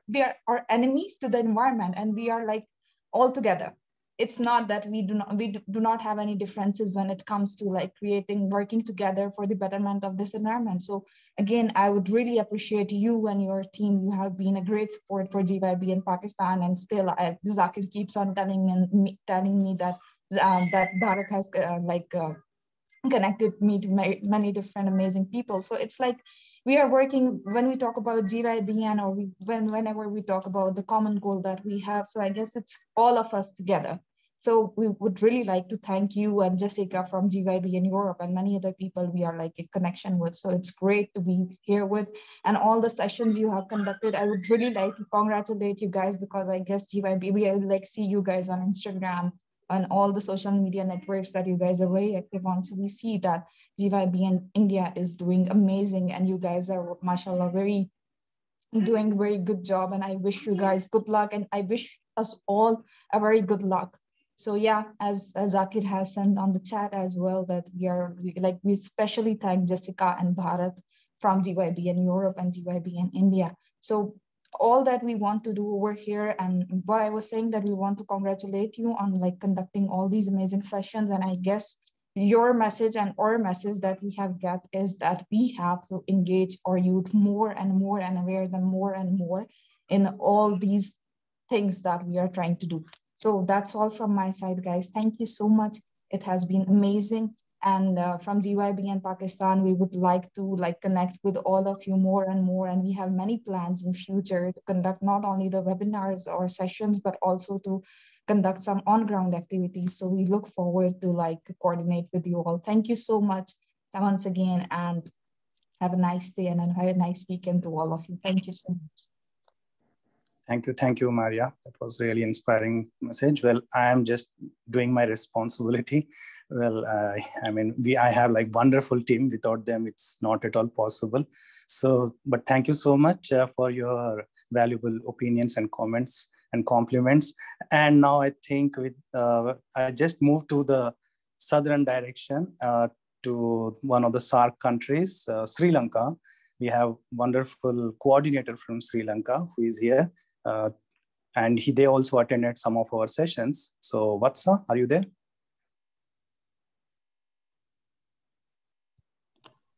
Yes, hi Bharat. First of all, I would like to extend 2 thanks. And first one is for the Bharat for inviting me as someone to observe this webinar. Second, to the entire international team who is doing this campaign, the India Youth Biodiversity Network. So with regards to the consultation and the program that you have conducted so far, as an observer, I believe that you have identified the perfect priorities for our region. One is the women in conservation, youth activism, and also I do really like the community conservation part that you have touched upon. So under the youth activism, I saw that enabling diversity is a priority that you have shed some light on. So since 2019, we as the Sri Lanka Youth Biodiversity Network also, we have been connecting with diverse communities, going to the eastern region and northern region and the upper parts of our world map. We also wanted to engage with multiple communities because we also think that diversity should be something that has to be tackled in every activity. So I really like that Indian Youth Biodiversity Network has identified the diversity as a fact under the youth activism. And also you have made all these programs and actions in an inclusive way. So this is something that I think we should be thankful, because no one left behind concept is again assured. As a country in the SAARC region, Bharat and Indian Youth Biodiversity Network, we also have hopes to join hands with India Youth Biodiversity Network, because we, again, in order to assure diversity is enabled, now this is a time that I think we should reach out to the neighboring countries at least, so that we can come up with the good practices that our regions are practicing. And this will be a result to come up with more sustainable and more productive approaches that we can practice in order to conserve biological diversity in all of our countries. So those are my little observations, Bharat. And I would like to join hands with you all, representing the Global Youth Biodiversity Network Sri Lanka and our entire team. Over to you, Bharat. Thank you, Vatsa. And we discussed all these points in, I think, so many times. I think this is the time for like a SAARC region. We should like work together. Even like Pakistan coordinator is also here, because biodiversity may not have boundaries. Nature does not have boundaries, and rivers does not have boundaries. So I think we should work on that. And thank you so much for your valuable time. Now we move to the last GYBN coordinator. I think I have to tell about this coordinator. She's joining from Bolivia. There was like pandemic situation last year. Everyone was in lockdown, and GYBN started this campaign to conduct the surveys on post-2020, trying to collect the perspectives of youth around the world. So every chapter started doing this, and Flavia Gonzalez like did amazing thing. She took this responsibility on herself completely, and she, I think, collected, I don't know the number, maybe Jessica can help, but it was like humongous amount of responses. One girl can do it. So I think it was so inspiring for all of us to know about that. And I have to tell that there is a lot of like internet problems in Bolivia in so many regions. In spite of that, she managed to do. So we thought of inviting her. And Flavia, over to you. What you would like to share, how you did this, you can tell all of us. Hello, Bharat. Thank you for the invitation. And yeah, we got like more than 600 responses. So, well, I have to say that I only want to say two things. The first one is that we didn't do it alone. I mean, we got a lot of support in our country, but how do you say that? I mean, in order to get more people involved in what we are doing, we have to talk with other organizations, and we have to break these barriers between organizations, because we tried to do that, and we got the support of like 10 or 12 organizations of 40 organizations that we talk. So I think that we have to break this barrier between organizations in order to get more support, and more people will get involved in our activities. So one of the things that we do was that, talk with different coordinators and ask them if they could help us to share this survey. And eventually this survey became really famous in our social media. So that's why we get so much responses. So I think that one of the things that we have to do is to keep in touch with these coordinators. And one recommendation is that we should keep in touch and keep doing meetings, or we have or something, in order that we can share or plan new activities, right? So one of the things that we do was that. But something that we also do, and is the second point that I want to talk about, is that we have to share information, but basic information. I mean, we are talking here, we talk about biology, we talk about restoration, ecosystems, but a lot of people don't understand these terms. I mean, it's really complicated sometimes to reach people, or to get responses from people that doesn't have education or the preparation to talk about these terms or this subject, right? So we have to try to create content or information, to share information that is really simple to understand. And that's the second thing that we do to share this survey. We try to explain who we are, what we are doing, what is a CBD, what is the cup, and we try to explain it in a really, really simple way in order that everyone can understand it. So I think that that was the second point that was really, really important in order to get too much responses in our survey. So that will be my recommendation. I mean, try to explain everything in a simple way, and then try to keep in touch with other coordinators from different organizations. And I want to tell you something, because it's something that is happening now in Bolivia, that other organizations that are talking to us now, they propose us to create a new survey and to get involved more and more institutions and more organizations in order that we can share it with more people and we can complete our national position. So, you know, that's only happening because we try to reach them. We try to contact other coordinators. So that's so that's so bad. Thank you. Thank you, Flavia. Yeah, it's very simple. You told, like, as simplify as possible to make complicated things to make understand. So I think you did great job, and thank you for your recommendations. They are really fantastic. Coordination and working, having a dialogue with other people is very, very important when you look at a bigger picture. So thank you so much for that. And I think before I give to all the key speakers, their closing remarks, I just want Christian and Melina, who are here, who also joined. Christian and Melina are responsible for the GYBN chapter, and they are the founders and co-founders. And I'm not sure first whom shall I mention. I think I can say Melina, are you there?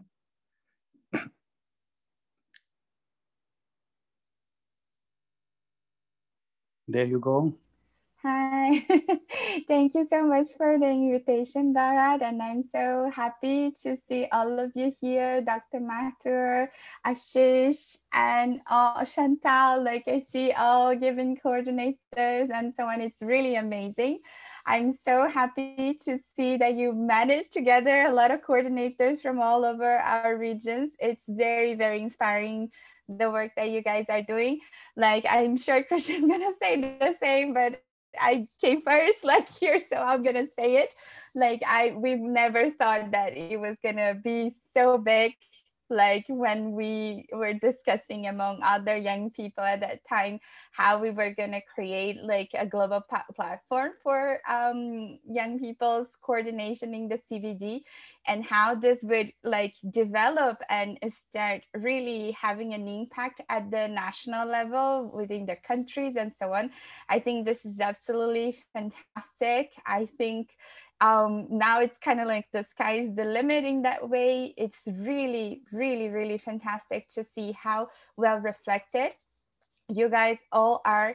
And in the words of Jessica, that yes, young people are quite showing the example of how to actually do the collaboration and how we are in the same thinking with the same values and the same principles, right? Because I think that sometimes older people forget about those values that used to connect us all before. And I think young people are showing with the messages that we're coming up with our demands and with our wishes for the future, that pretty much it is about I heard a CEO the other day saying that sustainability should be at the core of businesses. And I actually think that equity and inclusion should be at the center of sustainability, so that it can be the center of anything else that we do, right? Because without equity and inclusion, we're not going to get sustainability. So I think it's amazing that all our chapters are having the same alignment. So it's showing, I think it's a very, very strong message, decision makers all over the world, that young people born in a very connected world already got the message. I mean, they understood, they want this like inclusion, this equity, this collaboration, like the coming back to our values, right? And stopping all this like madness that we are doing with Earth and with ourselves. So I'm just really, really excited and happy with all of the progress, the work, like the passion that we can all see from all of you guys. And like, this is the year that we need to agree on the post-2020 process. We are all working together and coordinated and aligned so that we can get the best outcome possible. And it's great to see so many different organizations and key decision makers and actors supporting like this endeavor and open to this intergenerational dialogue. So thank you so much, everyone. And like, I guess I'll keep it here. Thank you.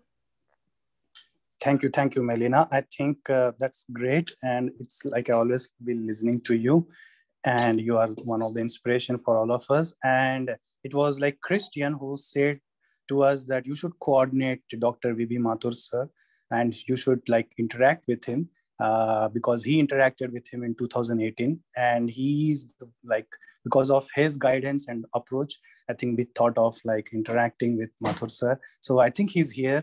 Christian.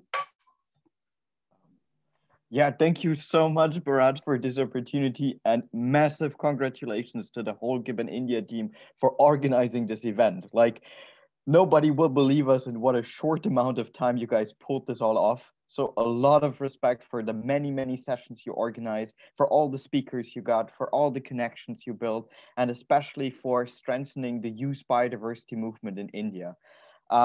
People are sometimes wondering where GYBN was actually established, and it's not so easy to point to like a specific moment or to like a specific place. Nagoya played an important role in this.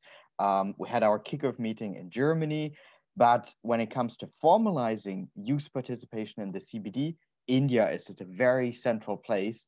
And Mr. Mathur mentioned this actually. The moment when GYBN was recognized as youth constituency of the CBD was in Hyderabad at COP11. This is where we met. Bharat was there as a volunteer. Melina and I were there. A lot of the Go for Biodiv people were there, and they're now still active in our network. And this is something that makes me so proud and something that we should really measure. There are people here now in our network that are active for more than 10 years. That are still investing their voluntary time, that are still learning, that are still making all this effort. And I'm just super, super proud of what you guys have achieved in the meantime, and that we now have this active network in India. When I started working on biodiversity issues, or when I got interested in environmental issues, nobody was really taking me serious. Like, everybody was thinking, oh, this is cute. And I studied political science. And most of the political scientists are interested in security policy, nuclear energy, economics, the new Cold War, these kind of things. And when I was saying, no, I'm interested in biodiversity, people were looking, yeah, nice, cute.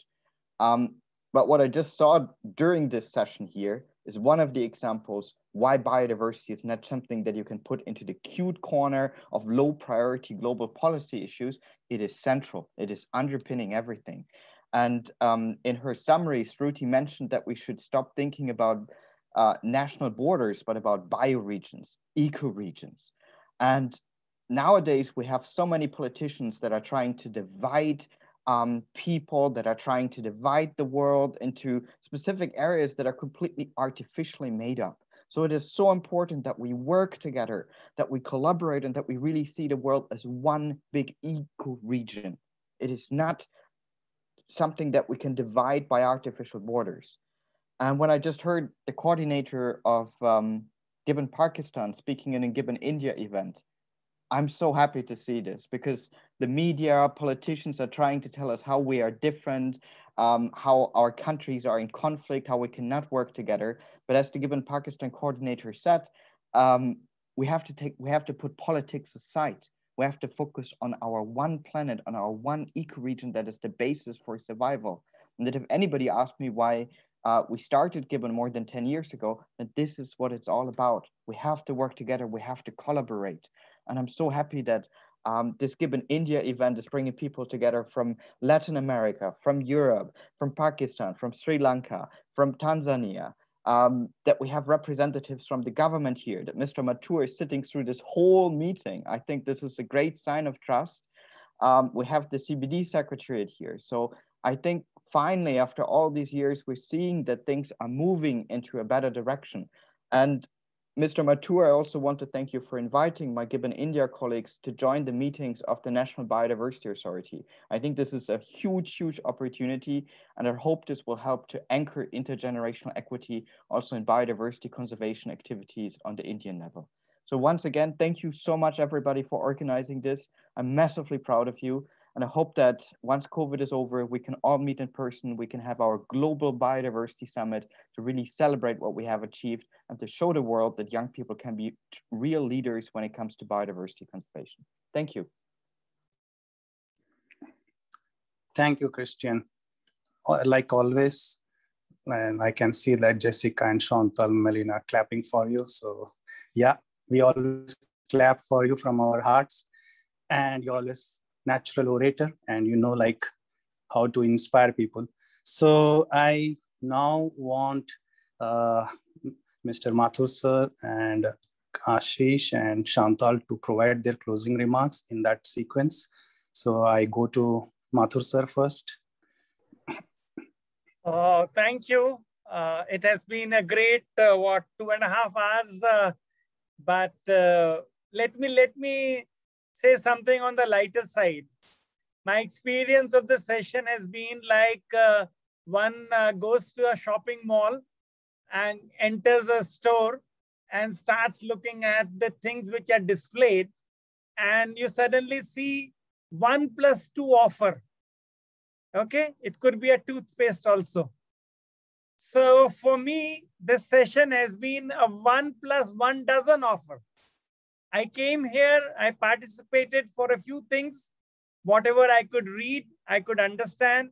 But what I am going back with it is 1 dozen things. Lots and lots of things which have come and which I now immediately want to imbibe and put them together. So that is one thing which I wanted to say. The other thing is I have read and seen your recommendations very carefully. I have made my own notes. I have 1 or 2 suggestions on that. See, their recommendations are substantial. They capture the value of your discussions, and they are now being converted into PowerPoints of 1 slide each. So, but there is a huge background knowledge and information behind them. And my view would be that let's not lose them, because see, you are at some stage in life where you will move on some other things. Not everybody will be again together. So my suggestion will be that if you spend some time, you need to do 2 things. You need to prioritize those recommendations. See, there are so many things which are there, and you can understand that prioritization will be helpful, 1. And then also against each recommendation, you need to write who needs to act on that. You're getting my point? Because recommendation means somebody has to act on them, and there should be a timeline for that. 3 months, 6 months, 1 year, or whatever. See, I have myself looked at, there are 4 separate recommendations for the Biological Diversity Act, which is what the National Biodiversity Authority has to implement. That's my job. And when you say that youth can be part of operationalizing the People's Biodiversity Register, it's a music to my ears. So what I would like to do a mapping that wherever your teams are there, your people are there, if my register is being made in that area, I have to make for the entire country. But wherever your teams are there, wherever the process is on, we can embed you in that team. So see, I believe in small little practical things. So when you say you are willing to help, I am willing to take that help. And together we need to work out a way in which it happens. So these are some of the suggestions I wanted to say, but it has been an extremely wonderful session. I would say enjoyed all my 3 hours listening to you. And I think the youth of at least I say first of our country, and then I say for rest of the world. I think we are firmly in place and we have good hope of things to improve. And as Ashish said that you can blame us for many things, but blaming is one thing. We are prepared to again work with you and see that many of these recommendations actually get implemented. So I don't know at what frequency you have these meetings, but when you have the next meeting, you should do a review of what has happened to these recommendations. Even if 5, 10, 20% of them gets fulfilled or achieved or implemented, it will be a great thing. And we will see to it that how those recommendations also, the current task is to see that how the framework takes into account. And already Ashish made some very strong points on those things also. I have taken a note, but thank you once again for providing this opportunity. I was almost about to miss it till Chantal wrote that mail to me. And I realized the importance of it. And I think the time has been really well spent. Thank you. Back to you. Thank you. Thank you so much, sir. We value your time and we have noted down your recommendations, suggestions. We definitely work on it and we are in the process to work on it. So thank you one more time.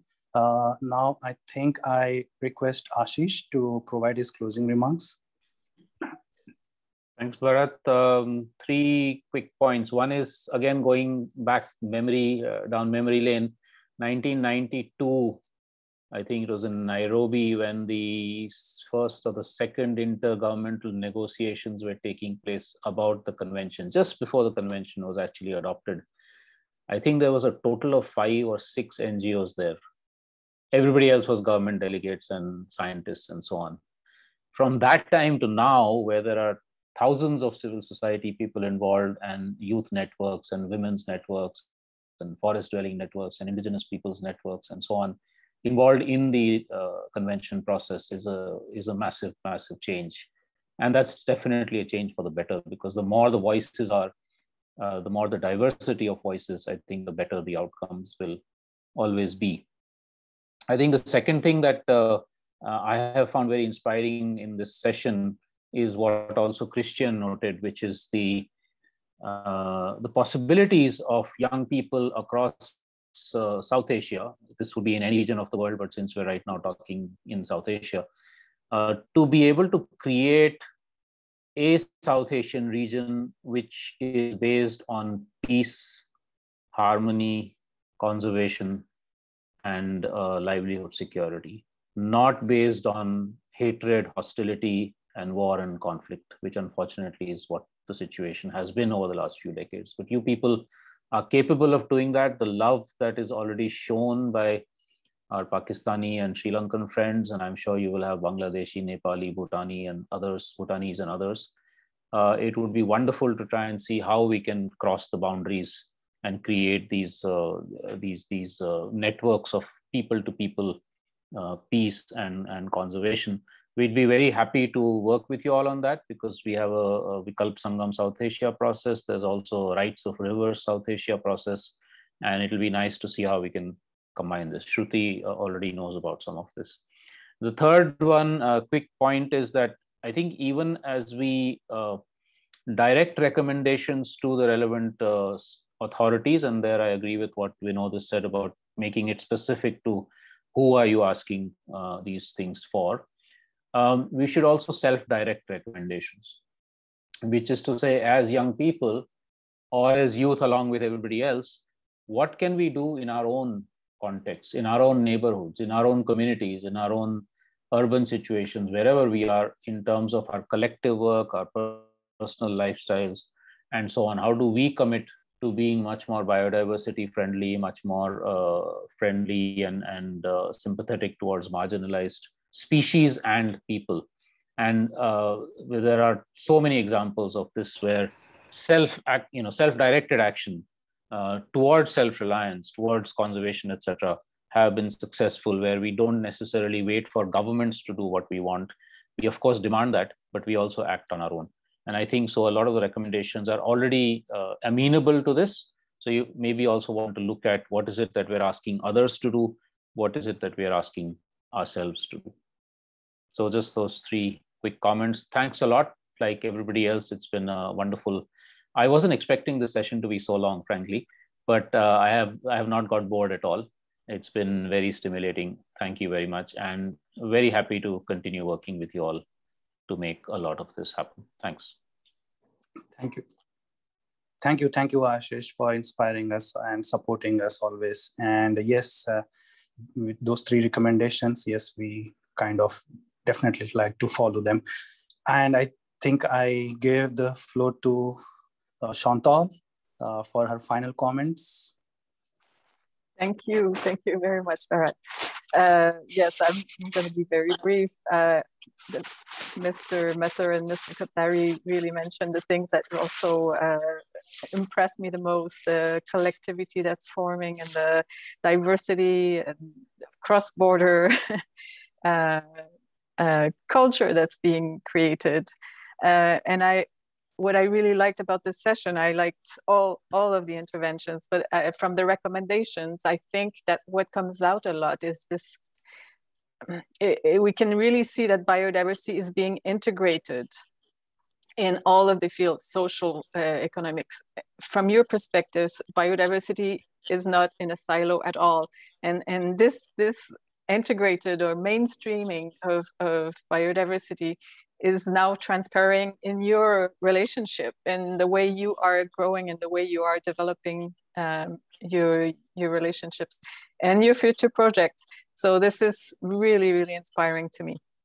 And I have been very, very lucky to witness the growth of the Global Youth Biodiversity Network since 2010, and to have been around them and facilitating the collaboration with the Secretariat for all these years, and I'm just very happy to be in this position, to be a witness, and to be here and to see how it's concretely growing and how it's concretely reaching out, and that just motivates me so much to continue and to continue to look for support for GYBN and to help you all do all the projects you have in mind.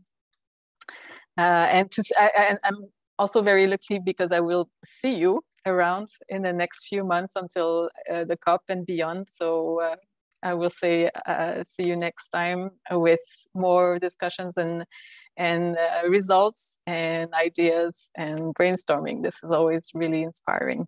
And I'm very happy that to have seen Mr. Kothari and his inspiring remarks. I will keep a lot of that in mind also, and to see Mr.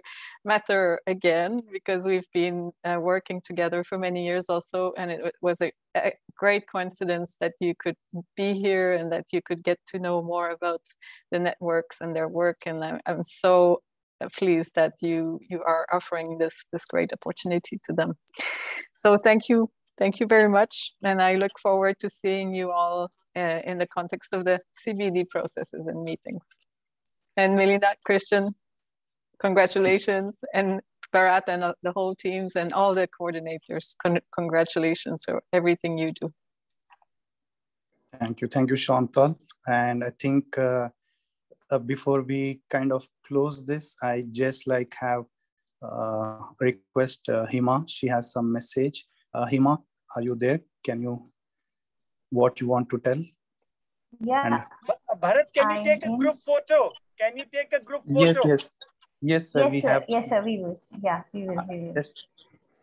I request everyone to like switch on their cameras meanwhile. Yeah. So while quickly you're switching on your cameras, as you have seen before through our social media pages, and if you have followed, that we have a forum where you can give your promise for your future.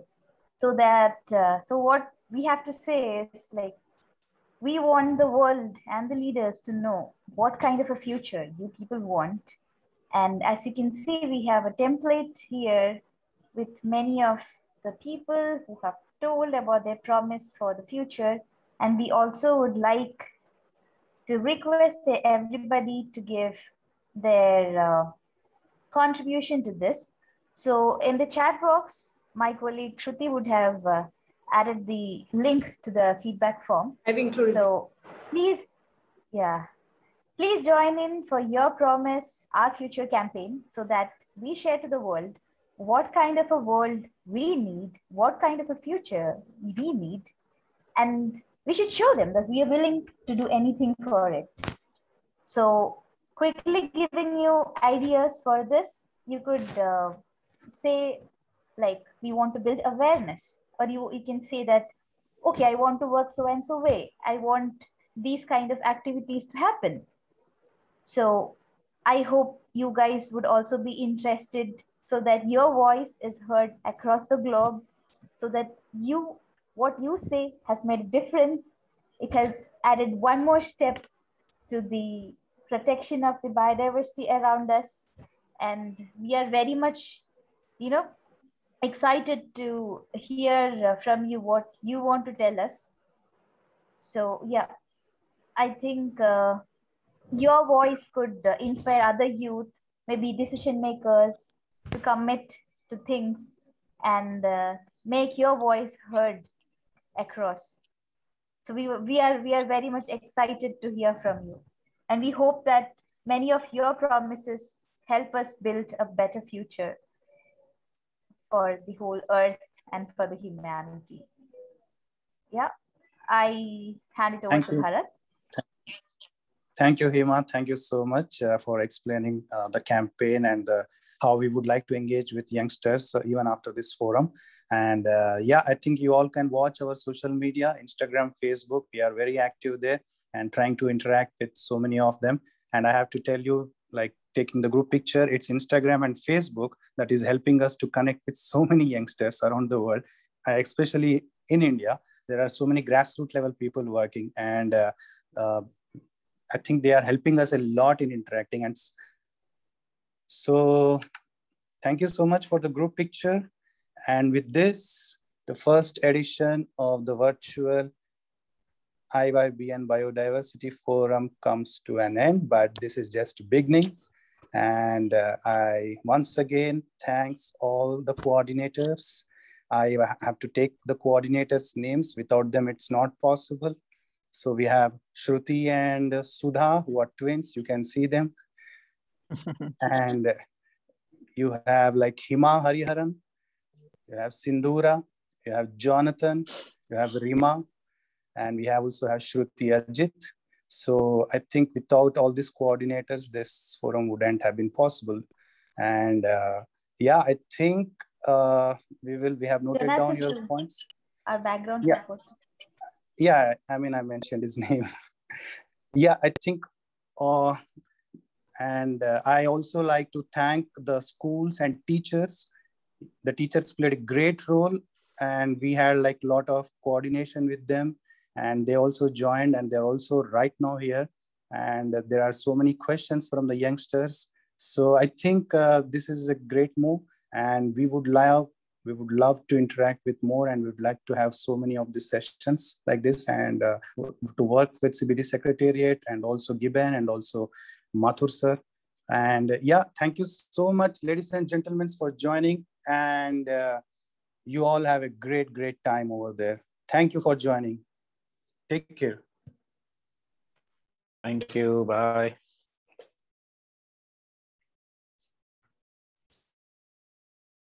Thank you. Bye-bye. Thank you.